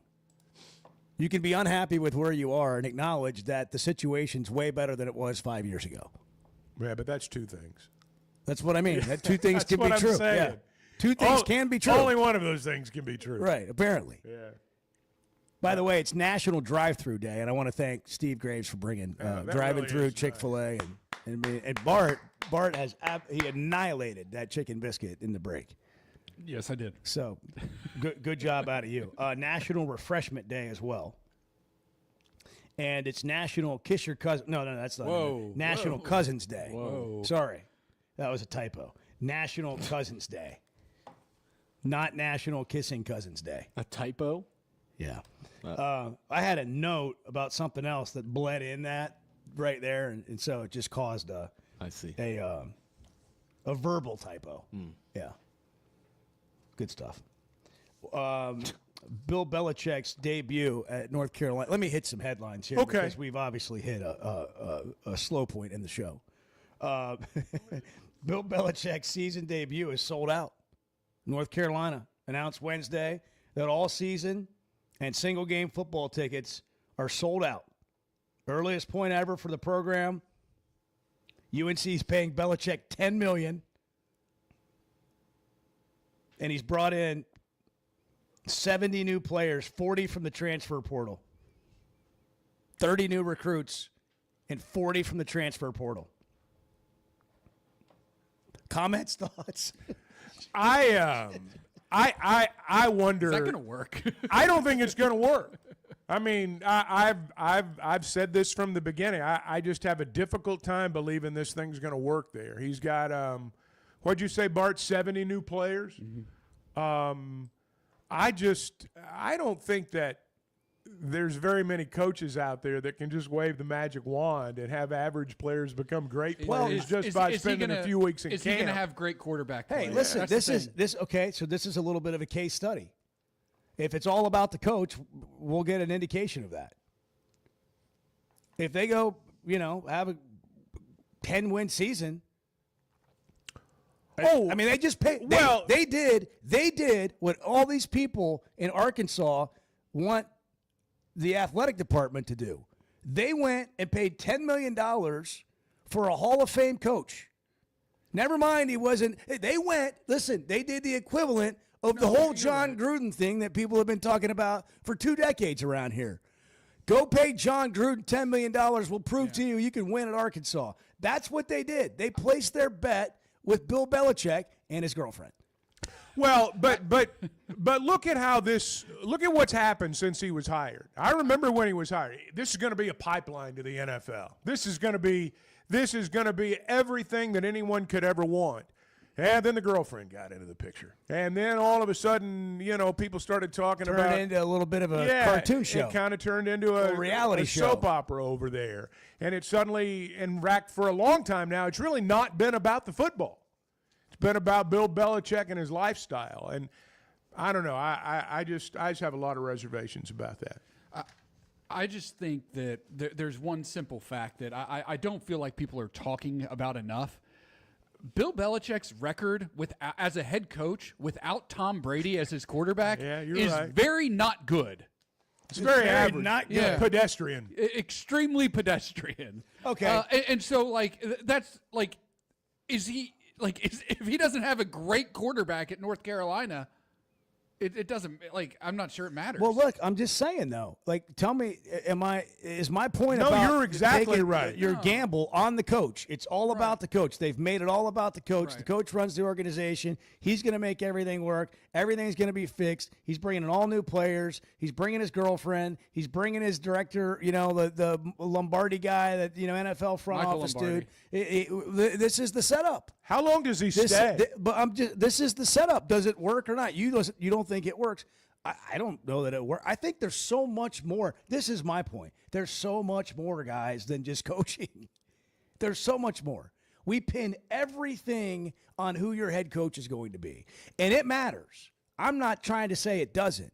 I'm just saying there's more to it. Hey, if you're looking to go somewhere, maybe a North Carolina game this year, it's sold out. But if you're thinking about going to a Razorback game, an away game, you want to fly in and out on the same day, Jet Aircraft can make it happen. You just pull right up to the plane, park your car right there. They're going to valet it, detail it. You're going to get on the plane. You and 8 friends, all the luggage you want. You can play golf while you're gone. Take all your golf clubs. They'll cater it for you. All the drinks you want on board. And if you're a business travel, like a business person that's got to travel privately a lot, ask about the Jet Card. Great options there, different perks. Jet Aircraft. JetNWA.com. That's Jet with 2 T's. JetNWA.com. Get more there. It's the Chuck and Bo Show. We're just kind of wading through it, figuring it out with you this morning. The Chuck and Bo Show. Are you looking for tough, reliable equipment from people you can trust? WT Equipment is your local family-owned dealership with 8 locations across Arkansas. And yep, they're big-time Hog fans too. From Bobcat to New Holland, Hustler, Steel, and more, they carry the brands you know and trust to get the job done. Whether it's equipment or implements, WT Equipment has the tools you need, including a full lineup of Bobcat machines built for power and performance. Stop by your nearest WT Equipment today. Arkansas's one-stop automotive shop is right around the corner. Fayetteville Auto Park. FayettevilleAutoPark.com. Chevy, Toyota, Honda, Acura, Collision Center, all in one place. And if you're shopping pre-owned, Fayetteville Auto Park has you covered. With so many new cars sold, we always have a great selection of fresh trades. Why settle for anything less than the best? Fayetteville Auto Park, West Showroom Drive in Fayetteville. Proud sponsor of the Chuck and Bo Show.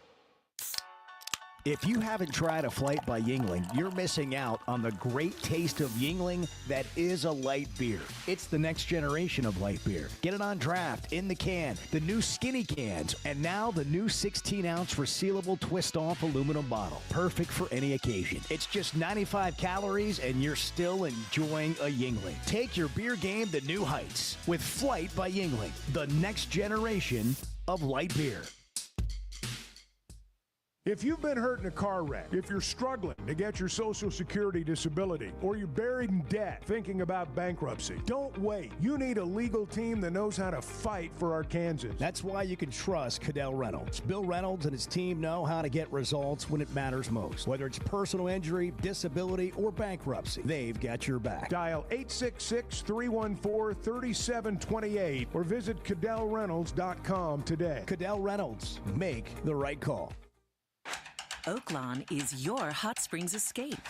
Enjoy plush comfort, upscale dining, and Arkansas's only Forbes 4-star rated spa at our luxury hotel.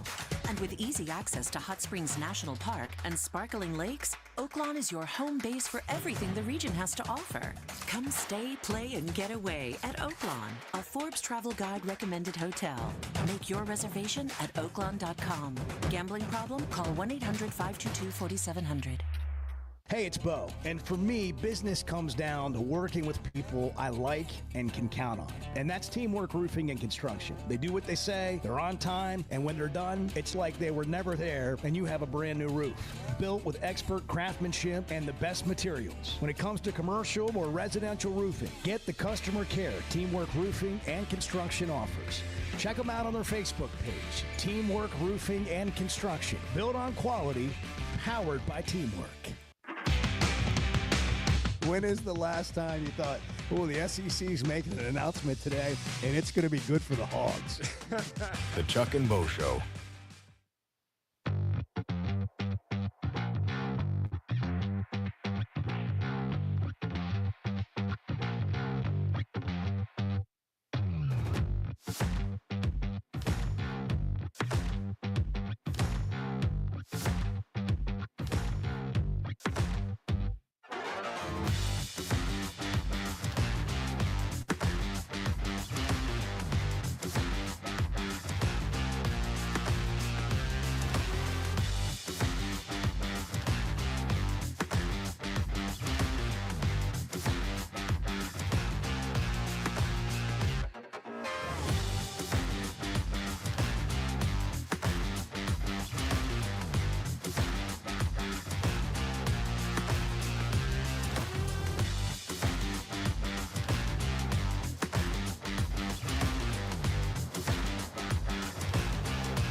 I don't know much about new items, really. I mean, I go to the store. I see lots of things that baffle me. The Chuck and Bo Show.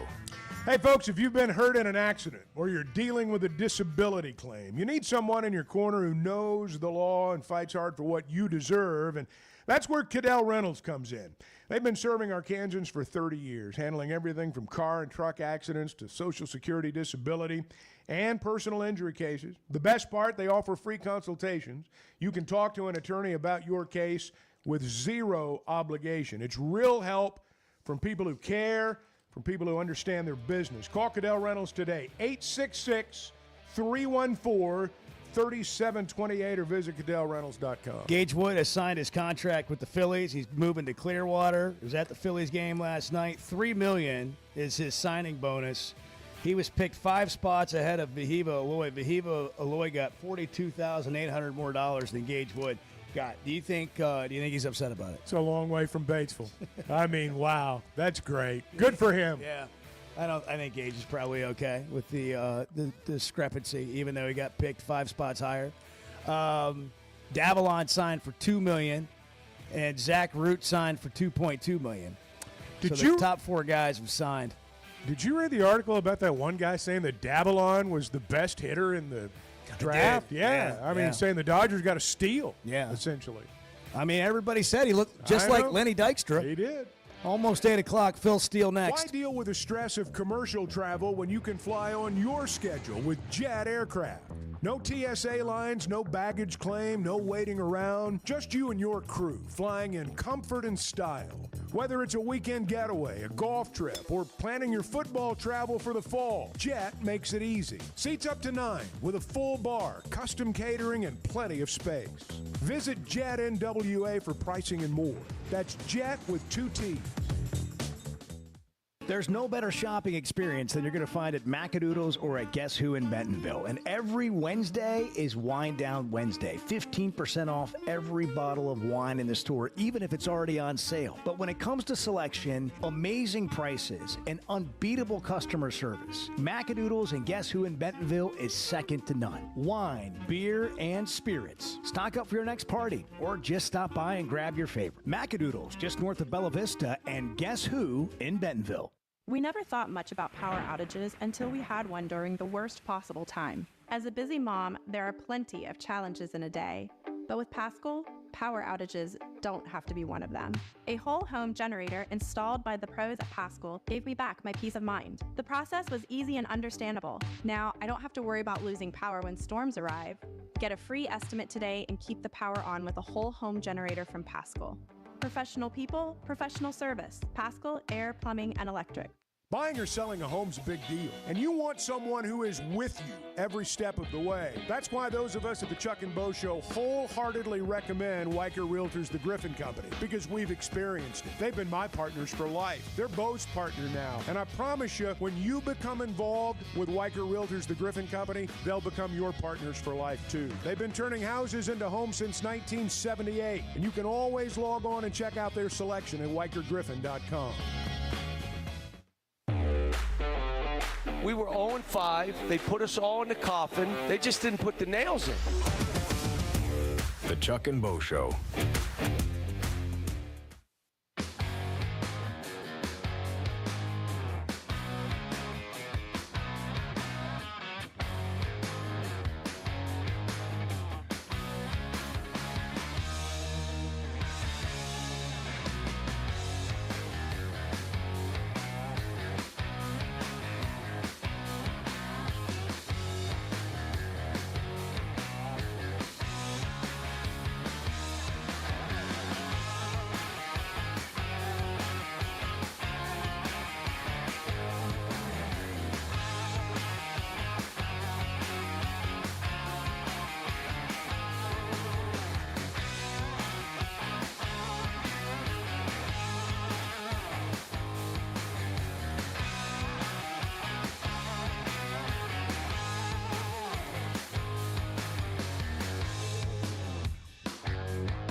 Previously heard on Chuck and Bo. Well, the reality is, guys, in the sports world, fans, we all think we know.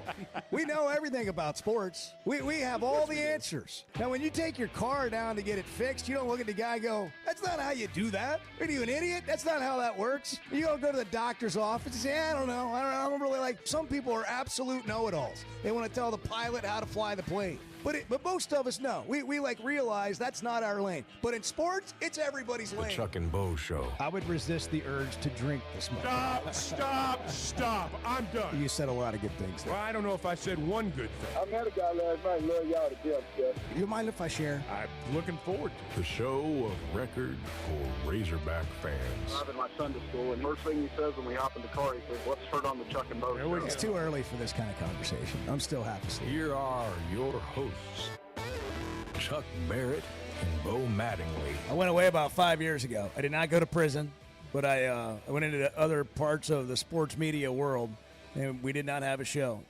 Prior to that, 12 years earlier, you did the same thing. Mm-hmm. Now we're together doing a show, and for the first time, we both get to talk to somebody we had previously on each of our shows, but together, and it's been too long.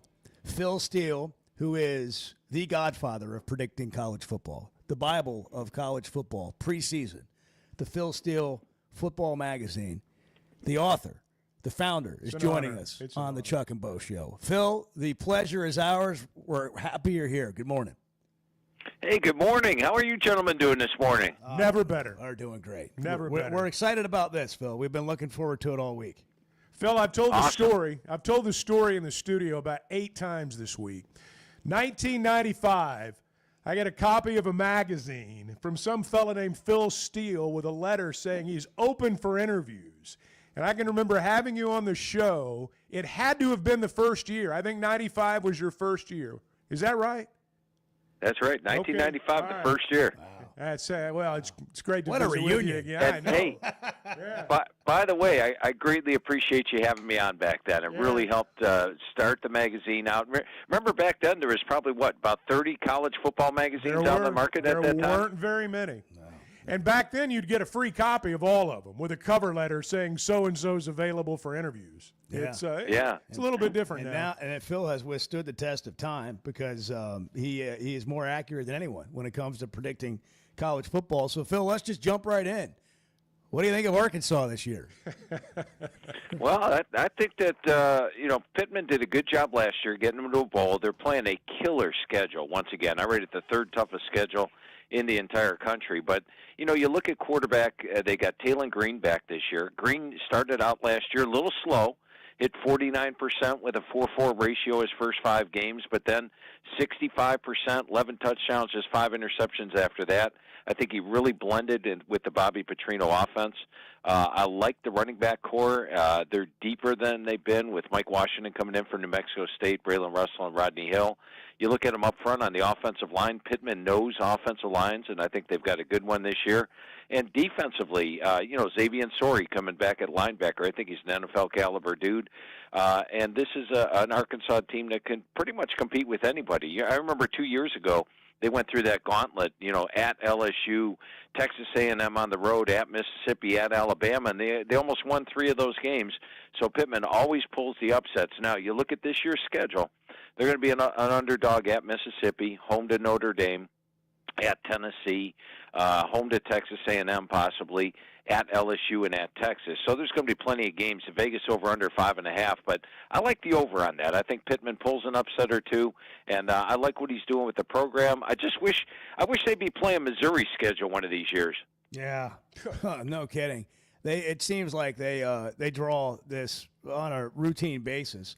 How much does the transfer portal impact, and not only what you do, I can only imagine what that's like, and I'm curious for you how that's been, but what you know about the transfer portal as it relates to Arkansas and how you think it might impact this team.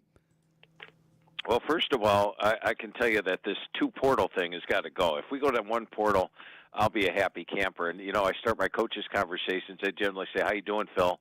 And I started after the portal closed. And I'm like, a lot better now that the portal's closed. And then the coach chimes in and says, oh, you and me both. So, I mean, it's this year I can't tell you how many players came into teams in the winter and then left after spring practice was over. So it's getting to be a little bit on the ridiculous side. But, Pittman's doing what he has to do as far as the portal goes. They lose some players to the portal and are replenishing with them. I think he's doing a good job covering or bringing guys in.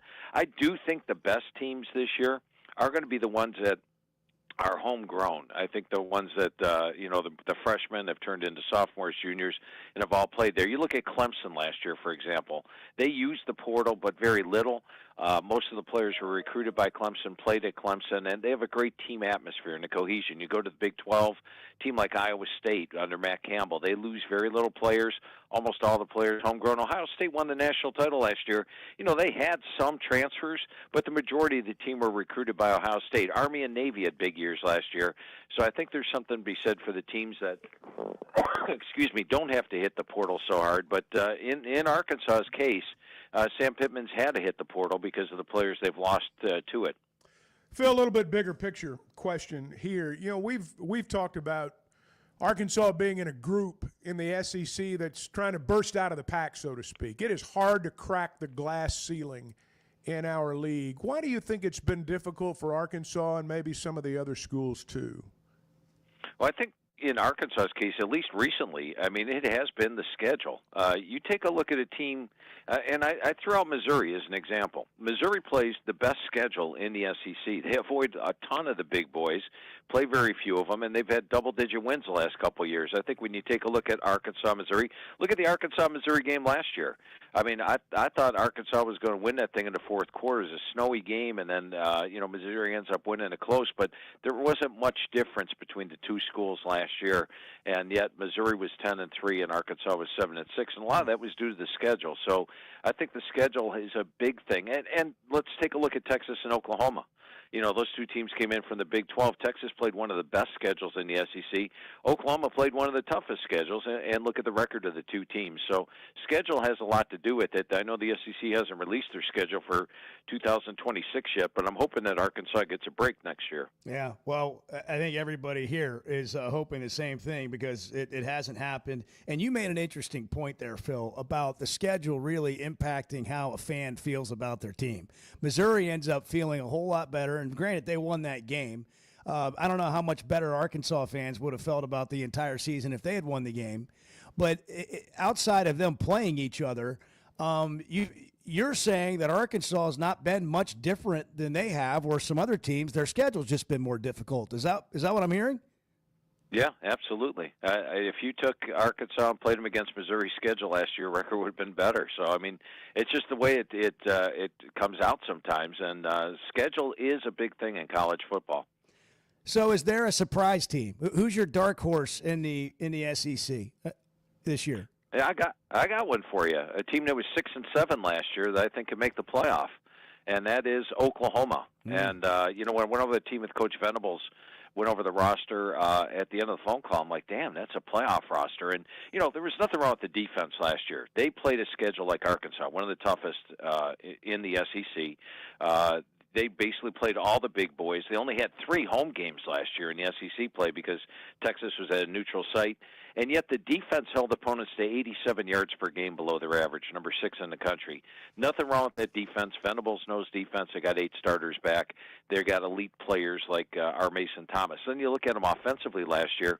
They had 0 returning starters on the offensive line. They lost their top 5 receivers to injury during the year.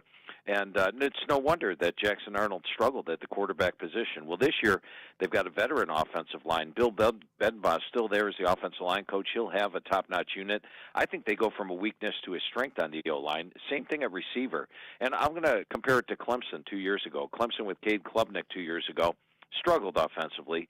They were good, but they're not great. Klubnik had a 19-9 ratio, I believe. And it's because all his receivers were banged up at the start of the year.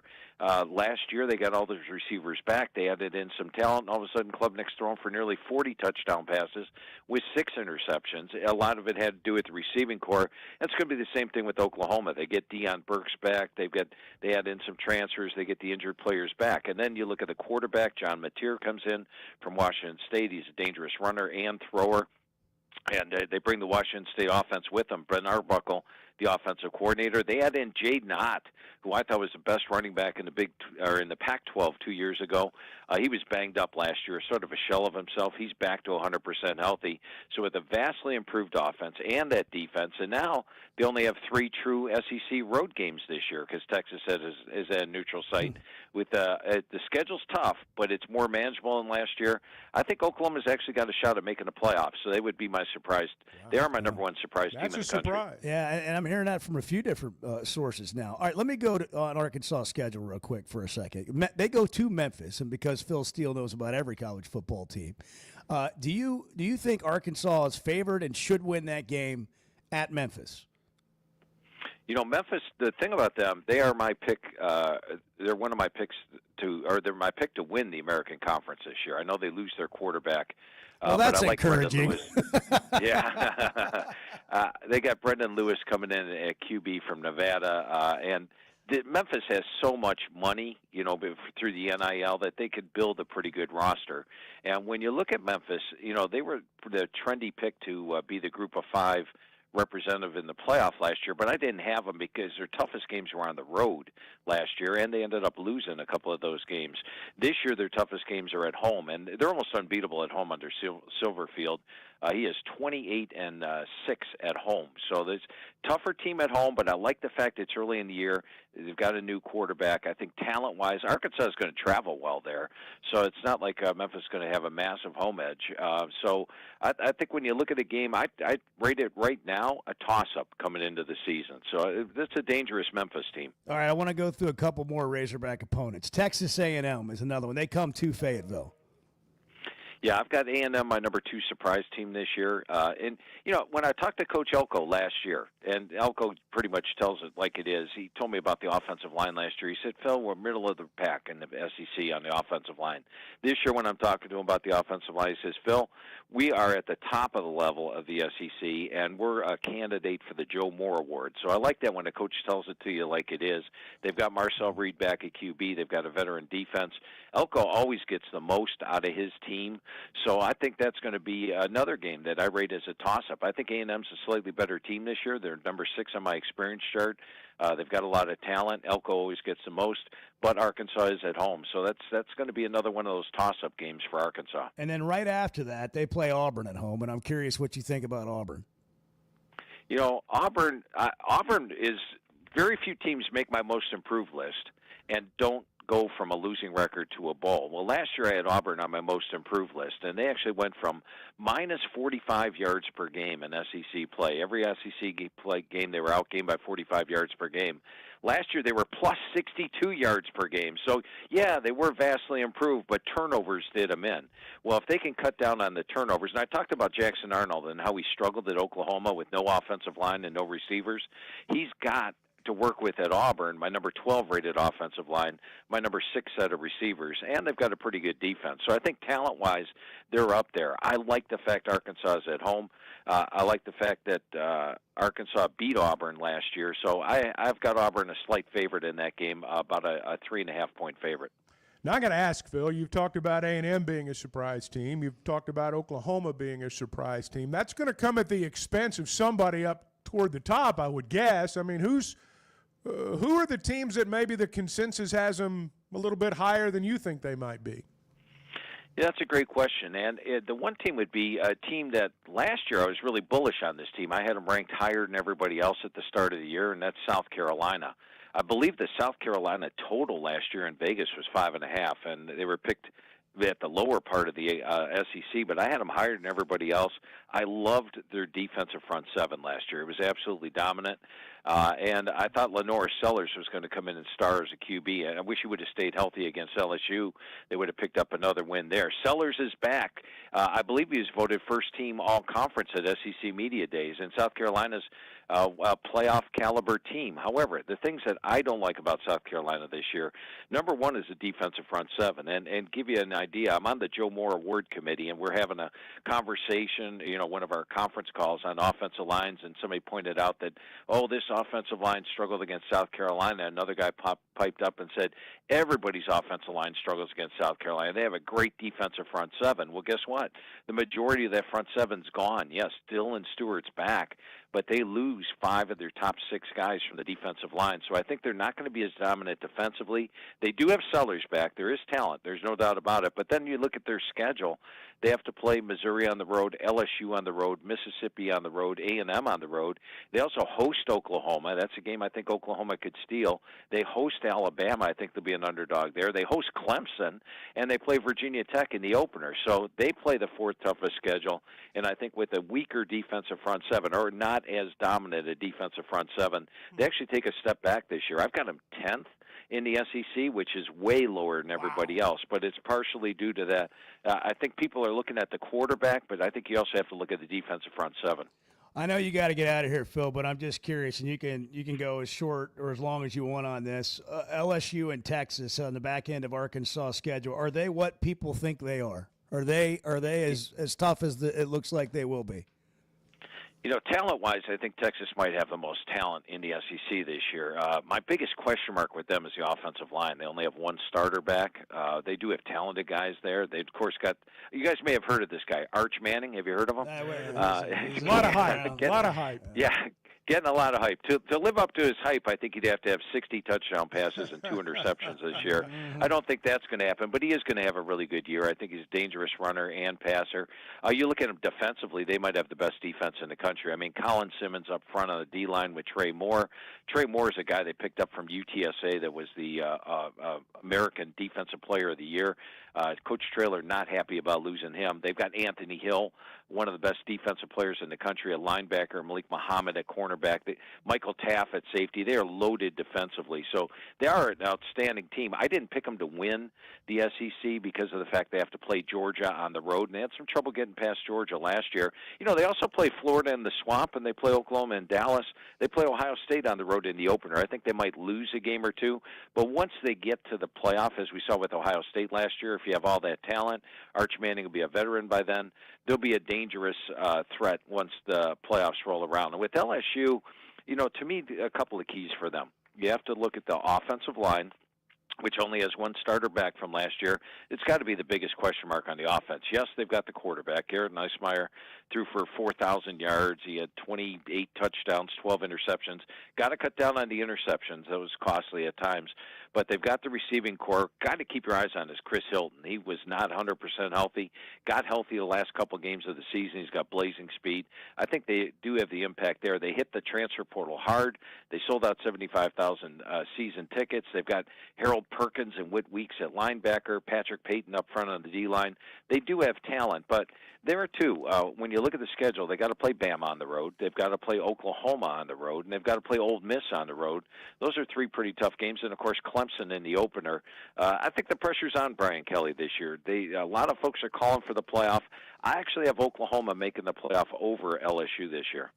Great stuff, Phil. We could go on all Thank day. you, we Phil. know That's you great. do. Thanks for getting us in your busy schedule. We appreciate it.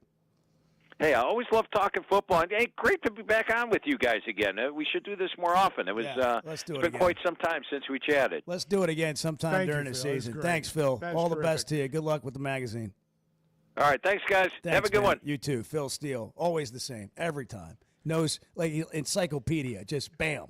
He was complimentary of Arkansas. I'm sure Hunter's paying him. He's probably got a check on the way out there right now. Honestly, I didn't hear anybody that Phil wasn't complimentary about. That's true. He's selling magazines. I mean, well, but at the same time, I mean, he tells you, what he thinks going to happen, and those are like the They don't A&M, like him in South Carolina.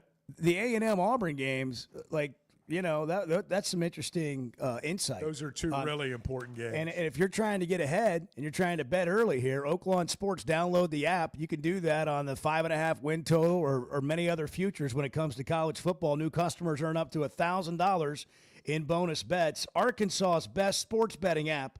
Bet with the brand you trust. Bet with Oaklawn Sports. We're a little bit over our head here, but we're doing the best we can. We're doing the best we can. The Chuck and Bo Show.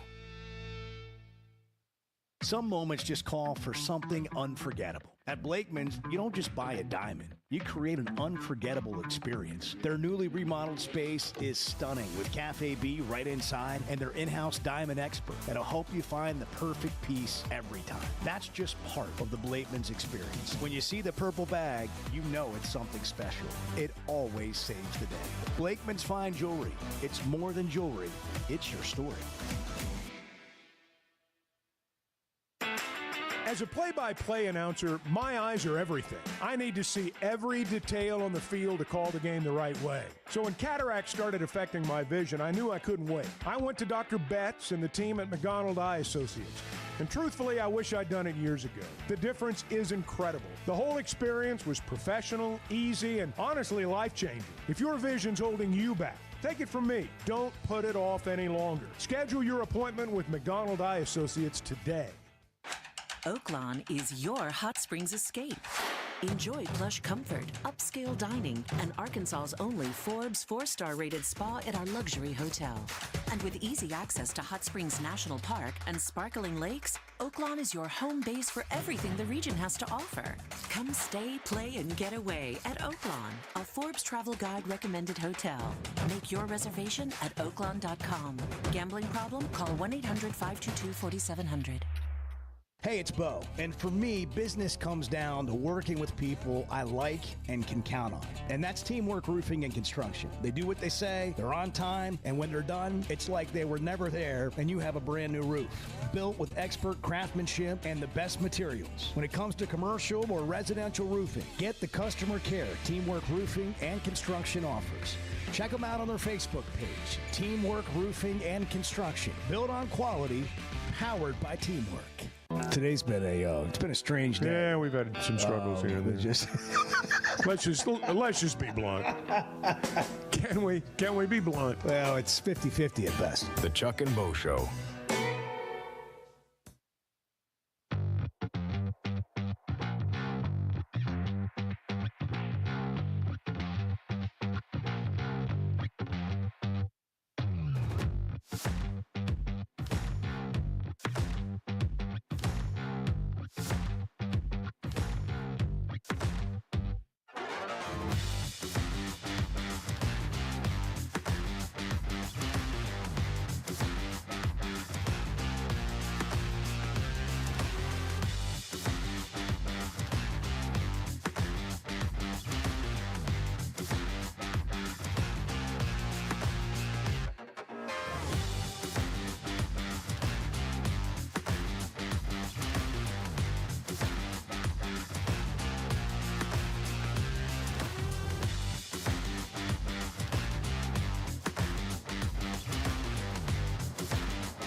You need to run that tape back for me, because that didn't happen. Don't come at me with that crap. Don't come at me. Yeah. Not up in here. Yeah. You must have your shows mixed up.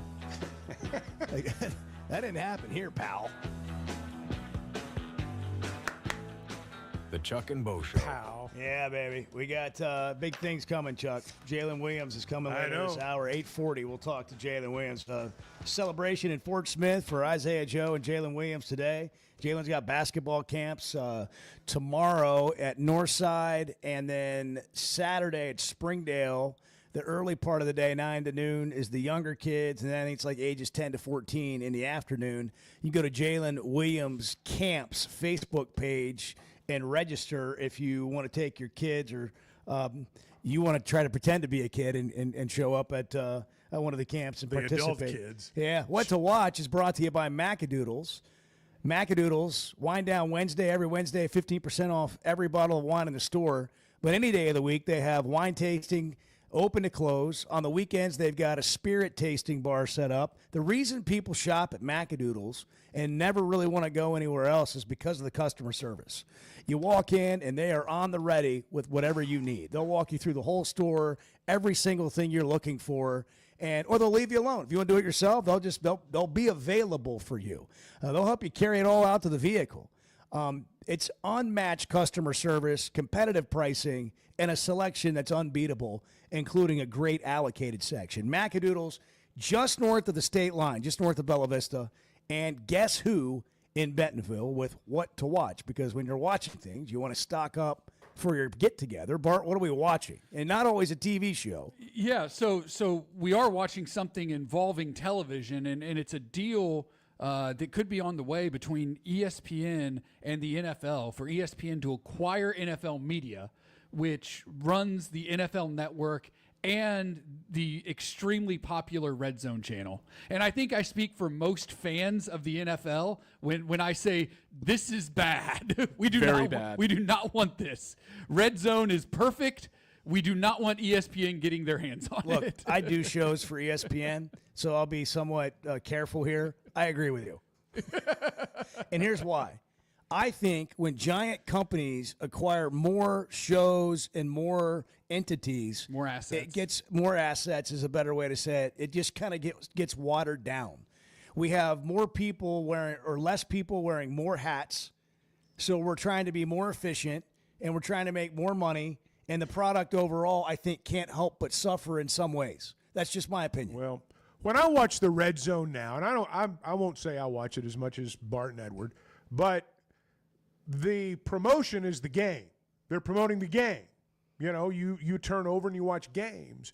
ESPN is going to promote ESPN. I mean, that's what they're going to do. And it'll come at the expense of some of this stuff. And here's the other thing that I guarantee will happen as a part of this. Like right now, you can add Red Zone to your YouTube TV package or whatever. It's relatively inexpensive in terms of a per month cost. I guarantee you this will end up on ESPN's app that you'll have to pay $30 a month for just to get the Red Zone. I'm sure you're right. And they will definitely add advertisements to it as well. Oh, I'm quite sure you're correct on that. All right, we're all rooting for that not to happen. Yeah, we don't want it to happen, but it sounds like it's inevitable to me. What to Watch brought to you by Macadoodles. We got a short segment here. We got Jalen Williams coming up in 10 minutes. It's the Chuck and Bo Show. Good morning. The two best guys in mediocre sports radio. The Chuck and Bo Show. Buying or selling a home's a big deal, and you want someone who is with you every step of the way. That's why those of us at the Chuck and Bo Show wholeheartedly recommend Weicker Realtors, the Griffin Company, because we've experienced it. They've been my partners for life. They're Bo's partner now, and I promise you, when you become involved with Weicker Realtors, the Griffin Company, they'll become your partners for life too. They've been turning houses into homes since 1978, and you can always log on and check out their selection at WeicherGriffin.com. At the Stonebreaker Hotel, we believe in the art of gathering, whether over a thoughtfully prepared meal or a quiet moment on Markham Hill. Start your day with breakfast classics from the all-day menu, served from 7:30 to 1. Savor shareable bites from the bar and lounge menu until 10. And let the dinner menu from 5 to 9 bring familiar flavors with a fresh twist. And for a weekend well spent, how about brunch? Rooted in connection, designed for comfort. Learn more at stonebreakerhotel.com. particularly in the South, I'm not sure there's a title that carries more weight than coach. Maybe preacher. The Chuck and Bo Show.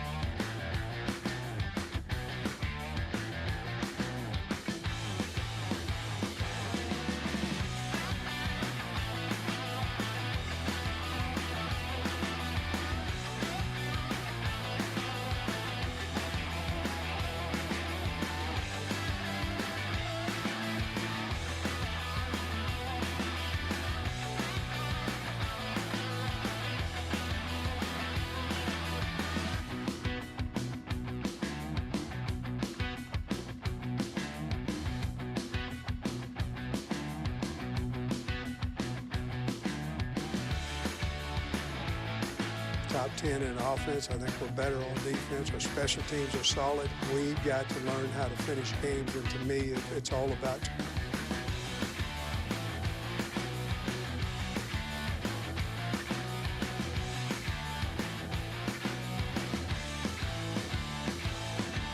we've got to learn how to could have a very special season because of the way our schedule lines up. We have to get more, and we can take care of the ball better, which I believe that we can. We all understand the offense a little bit better. Then we could have a very special season.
You're just going to have to go today. You're just going to have to. Today is going to be what I maybe told myself. one of those days you're just going to have to go, and you'll be glad you did. The Chuck and Bo Show. Stunning and somewhat not stunning poll results. Yeah, those are going to be big. Who would be your emergency contact? When we get to that momentarily after Moments away. Chuck tells us how we can road trip. Hey, you can road trip right now. You need a new ride, and Fayetteville Auto Park's the place to go. Yeah, they've got great brands, number one, Honda, Acura, Chevy, Toyota. They've got the widest pre-owned selection you're going to find. You're going to find the automobile that you're looking for when you go to Fayetteville Auto Park. That's one of the things I like. I like a great selection, and you find that there. But here's what's going to keep you coming back. You're going to get a great deal. That's a given. You can get a good deal just about anywhere if you get right down to it. But what happens when that deal is done? What happens when you need to have your car serviced, or there's a collision, or something comes up where you need them to be your friend the same way they were when they were trying to sell you that automobile? And that's what you find at Fayetteville Auto Park. That's why they've been in business for 25 years. And you can always log on, check out their selection, and it is vast at FayettevilleAutoPark.com. I think if we asked the Auto Park, they would have different feelings on who their emergency contacts would be. I guarantee you on the Chuck would. and Bo They show. know us. So we got Chuck, me, Edward, Bart. Of those four, we put it on the poll on Twitter, right? Yes. That's part of the issue. What are the results? Who of us would be these people's emergency contact? Yes, exactly. So 47% of the vote says me. Well, that's smart. That's too That's low. not a plurality, That's too low. though. 27% say Chuck. That's dumb. 23% say Edward. That's fine. Yeah. And 3% say Bo. Look, I'm not going to lie. I'm the most reliable guy here. Bo would be the one that would. This is nothing more than my relationship with Twitter and the people that live That's there. right. That's exactly right. This is And a I don't want to be commentary your on that. damn emergency contact. You could just I think you already are. stay where you are. Lie there on the floor. I'm not coming to get you, Twitter. Chuck is certainly not coming to get anybody. And I'm not bitter about it either. Jalen Williams is next. Do you think Kim Mulkey could operate a jackhammer? The Chuck and Bo Show. When it comes to watching games, nobody does it like Walk-Ons. Over 60 TVs at every location, and the food and drinks win. Mouth-watering Louisiana cuisine like po' boys and gumbo, plus fan favorites like the best burger you can get anywhere, and more draft beers and cocktails than you can count. Incredible food, wonderful service, and a viewing experience like none other. Walk-On Sports Bistro. We live for this. We never thought much about power outages until we had one during the worst possible time. As a busy mom, there are plenty of challenges in a day. But with Paschal, power outages don't have to be one of them. A whole home generator installed by the pros at Paschal gave me back my peace of mind. The process was easy and understandable. Now I don't have to worry about losing power when storms arrive. Get a free estimate today and keep the power on with a whole home generator from Paschal. Professional people, professional service. Paschal Air, Plumbing, and Electric. If you haven't tried a flight by Yuengling, you're missing out on the great taste of Yuengling that is a light beer. It's the next generation of light beer. Get it on draft, in the can, the new skinny cans, and now the new 16-ounce resealable twist-off aluminum bottle. Perfect for any occasion. It's just 95 calories, and you're still enjoying a Yuengling. Take your beer game to new heights with Flight by Yuengling, the next generation of light beer. If you've been hurt in a car wreck, if you're struggling to get your Social Security disability, or you're buried in debt thinking about bankruptcy, don't wait. You need a legal team that knows how to fight for Arkansas. That's why you can trust Cadell Reynolds. Bill Reynolds and his team know how to get results when it matters most. Whether it's personal injury, disability, or bankruptcy, they've got your back. Dial 866-314-3728 or visit CadellReynolds.com today. Cadell Reynolds. Make the right call. There's simply not a better shopping experience than Macadoodles. Looking for the best selection of beer, wine, and spirits? Macadoodles or Guess Who in Bentonville has you covered. With an unbeatable selection, amazing prices, and service that's unbeatable, they've got everything you need. Whether you're stocking up for a party, updating your bar, or just grabbing your favorites, Roger and the team are always there to help. Make the smart choice. Macadoodles, just north of Bella Vista at the state line, and Guess Who in Bentonville. Summer storms and heavy rains can sneak up fast, so make sure your gutters are ready to handle it all. Hog Trough Gutters, locally owned and operated with 30 years of experience, installs seamless gutters made on site to protect your home. They're fully licensed and insured. Every job is hydro tested, and each one comes with a 20-year warranty. Proudly serving Northwest Arkansas and the River Valley. And if you're outside those areas, just give them a call or a text. Schedule your free inspection today at hoggutters.com. So I spent yesterday. You don't mind if I share? I'm looking forward to it. The Chuck and Bo Show.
This is talking season, but this has nothing to do with what I'm saying. Y'all know me.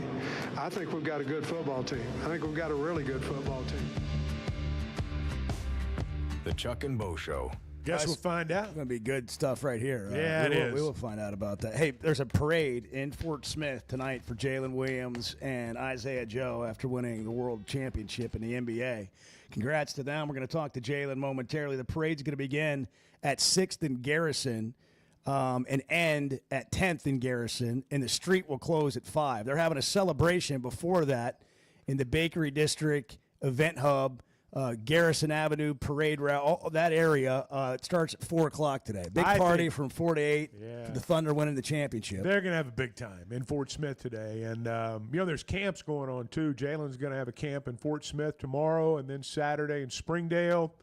6 to 9, or ages 6 to 9 from 9 to noon, little kids, and then 10 to 14-year-olds from 1 to 4. Yeah. And so Northside tomorrow. Northside tomorrow, Springdale High School Saturday. And go to the Jalen Williams basketball camp Facebook page. You can register there. Jalen, good morning. Thanks for hopping on the show with us. Congratulations, man. Hey, what's up? Thank you. I'm glad to be able to talk to y'all. Well, it's great to have you back home for a minute. And as you know, everybody that's watched you grow up and then watched you as a Razorback, following your career. I mean, is this a little bit surreal right now as you sit back for a moment and take a little bit of it in? Man, honestly, like it is. It's crazy. I think just thinking about it has been crazy. But I think when I'm in the moment of this parade, like I think I'm gonna be just mind blown. And of course, we had the parade in Oklahoma, and it was incredible. But being able to have a parade and a celebration in my hometown, like the city I grew up in, and like seeing so many people that I've grown up with and I've seen my whole life excited for something for our city to do, like there's no words, honestly.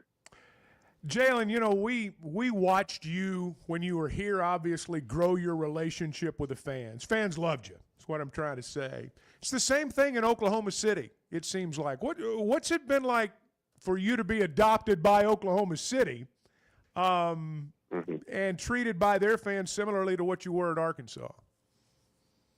Yeah, it's amazing. I think that we have the best fans in the world, and of course, there's no closer team to Arkansas, and it really shows. And the fans in Oklahoma have been incredible. They've always been so nice. They treat all of the players like family, and I always tell this story. My first house that I moved into when I got to Oklahoma was in a retirement neighborhood. So all of my neighbors are like 70, That's awesome. 60, 70, 80 years old. And as soon as I moved in, like, everybody started calling me the neighborhood grandchild. And like I had ladies bringing me cookies every other week. Oh, that's perfect for you. It was just super sweet. And the fans in Oklahoma have always been super sweet, super kind to myself and my whole family. I see you're working out some at the basketball facility. You know, some guys just don't forget where they're from. You, Isaiah Joe, in this parade you're going to have. What's it like to have played at Arkansas, be loved as a Razorback? I think you probably took another charge in somebody's mind about 5 minutes ago. I mean, you're always just a hard worker. Chuck mentioned the fans loved you, fan favorite. But to be able to come back to that, what's that mean to you guys? Yeah, it means the world. This is my first time actually working out here for a good amount of time since I've left to play in the NBA, and honestly, it's been a great month. I've had a lot of friends and family down. I've been able to see my family, go out, eat with them. Just working out in an area that I feel comfortable has been incredible. When I look at it, I always say like I kind of keep track of like the recruiting and see what guys come to Arkansas and basketball, football, and all this. And I always talk to my homeboys about it. And I say, like, as an Arkansas guy, I don't see why you would ever go somewhere else when it's the possibility to get the love and the support that you do from Arkansas if you stay home. And being here has made me realize why I always love it and I always will come back.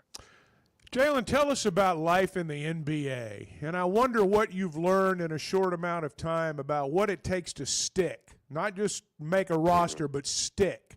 What have you learned so far? Yeah, everybody in the NBA is a great player. Like the best player to the worst player in the NBA they're great players. The worst player in the NBA, whoever it is, would dominate on the college level or would dominate on the high school level or the AAU, whatever it is. And guys are so good in the NBA, you have to find ways to stick out, to be better than somebody else that aren't basketball. And if it comes down, if you have two guys that have the same exact skills and that are same height and same athletic ability, it comes down to who's the better teammate or who's on time more often or who's in the gym more often. It comes down to those small things. And I've kind of just learned throughout my 3 years that you got to be a pro, and you got to be a pro in every aspect of life of being on time or being there for your workout or being there for your teammates, being a great guy around the coaches or a great guy around the community. And to be a pro in basketball, to be a pro in the sport, you have to be a pro in life. What was it like defending Jokic, man? I got to ask you about that. Yeah, he's a great player, and you did a pretty good job against him. Yeah, I did what I could, but he's a great player, of course, and he had great games, and he's won multiple MVPs for a reason, and he's one of the best to play in the NBA, best to play basketball, and he's a great player, but I love competition, so when I went out there, I was just trying to make it as hard as I could for him. Jalen Williams with us, just won the World Championship, the Larry O'Brien Trophy, Oklahoma City Thunder, teammate from high school, Isaiah Joe, former Razorback teammate. I mean, what a fun story. But just for you, man, like to finish that off. I mean, so many guys have Hall of Fame careers. I think of a guy like Charles Barkley, never got to have that moment. I mean, we talked about it being surreal, but what were the moments afterwards like, having the win in your belt, knowing that you got it done? Yeah, it was crazy. You always hear, like, as a basketball player, of course, you grow up dreaming of playing in the NBA Finals, and you hear all these stories about what it's like when the confetti comes down, and what the champagne party's like when you go back to the locker room, or what the parade is like. And my standard, or my expectation for all of that was so high, and it got blown through the roof. And just being able to experience that with my family and the people I love, and seeing my dad at the back of the parade bus just recording everything, and then I had my homeboys on the bus, and they're just like hyping up random people in the crowd, and it's just, I don't know, just being able to experience that with my family. Like, I don't think there will be anything that'll top that anytime soon, and it makes you want to do it again. It makes you want to do it again. Well, next time, hopefully, they won't give you a second-rate beer in the locker room, and then you have to ask where the tequila is. Hey, I got a recommendation for you. Flight by Yuengling. Tastes like a Yuengling, but it's only 95 calories. Yeah. It doesn't taste like that trash they were trying to get you to drink in the locker room. That's funny. Did you ever find the tequila? Yeah, I did. I definitely did. I definitely did. But that was my first beer ever. I promised my teammate, two of my teammates, that if we won, that I would chug a beer with them, and of course I did, and that was my first beer ever. The look on your face was priceless. I think the only time I'll ever drink beer is if I win another championship. But I definitely found a lot of tequila. I got a lot of tequila companies sent me some tequila. I was going to say. And I have my fair share of it. I bet they did. Well, that's some adult conversation. Yeah, now to the kid conversation to wrap this up. Yeah, I want to ask you about your camp, Jalen. I'll tell you what stuck out to me when I looked at the flyer, jumped out at me, $25. You're not doing this to get rich. I mean, you're not doing this to make a haul. You're doing this for the kids in Fort Smith and Springdale. I just think that's admirable. And kind of tell us what it's going to be like for these kids. What kind of day you've got in store for them? Yeah, and first I want to start with this. The camp would be free. Like, it was free last year, and I don't even know if I'm supposed to say this. So, Jenny, if you're listening, I'm not supposed to say this. I'm sorry, but it was free last year, and last year the camp sold out in like 50 seconds, right? And there's 75 spots per camp, and we get to the week of the camp, and there's 5 to 10 people not showing up at the camp, and luckily there was extra people that showed up, and like we're just being nice and we let them in. But we get there's a lot of people that want to get into the camp, and when it comes to the camp, and we email the people and we're like, are y'all coming or not? And they respond and say, sorry, we went on vacation. We had to put something on it so where if people can't show up, they email us to get their money back. And $25 ended up being that, and we gave spots to where there's maybe 25 spots per camp where we pick people in the less fortunate areas where they're able to come to the camp. So I wish it could be free, but for it to be the best camp it could possibly be, we had to put a little something on it. But for me, the camp. So I don't know if y'all remember or not. I don't know how long ago this was for y'all, but when you go back to school and when you're in elementary or junior high or whatever age it is, the first thing that I always remember was my teachers always asked me, always asked the class, like, what was your favorite thing you did this summer? And I was talking to my girlfriend, and I was saying, like, when these kids go back to school after this summer's over, like, I want at least half of these kids to be able to say, like, I went to the Jalen Williams camp, and it was a blast. And a kid isn't going to get 10 times better in a day. So when they go to these camps, I want them to have fun. I want them to have opportunities that they love. I want them to be around an NBA player and share that experience and just have fun. Honestly, just have fun. And I know it's only a 3-hour camp, but I want them to be able to talk about it for the rest of the day. So they're going to talk about it. For Yeah, they're going to talk about it for the rest of their lives, man. Listen, the impact you're having is tremendous, and we applaud you guys for that. I love that you're coming back doing this. I love you're coming back to celebrate with the people you grew up with. You're a great Razorback, a great dude, and we loved having you on today, man. Thank you, we wish you and by the way, congrats on your new contract.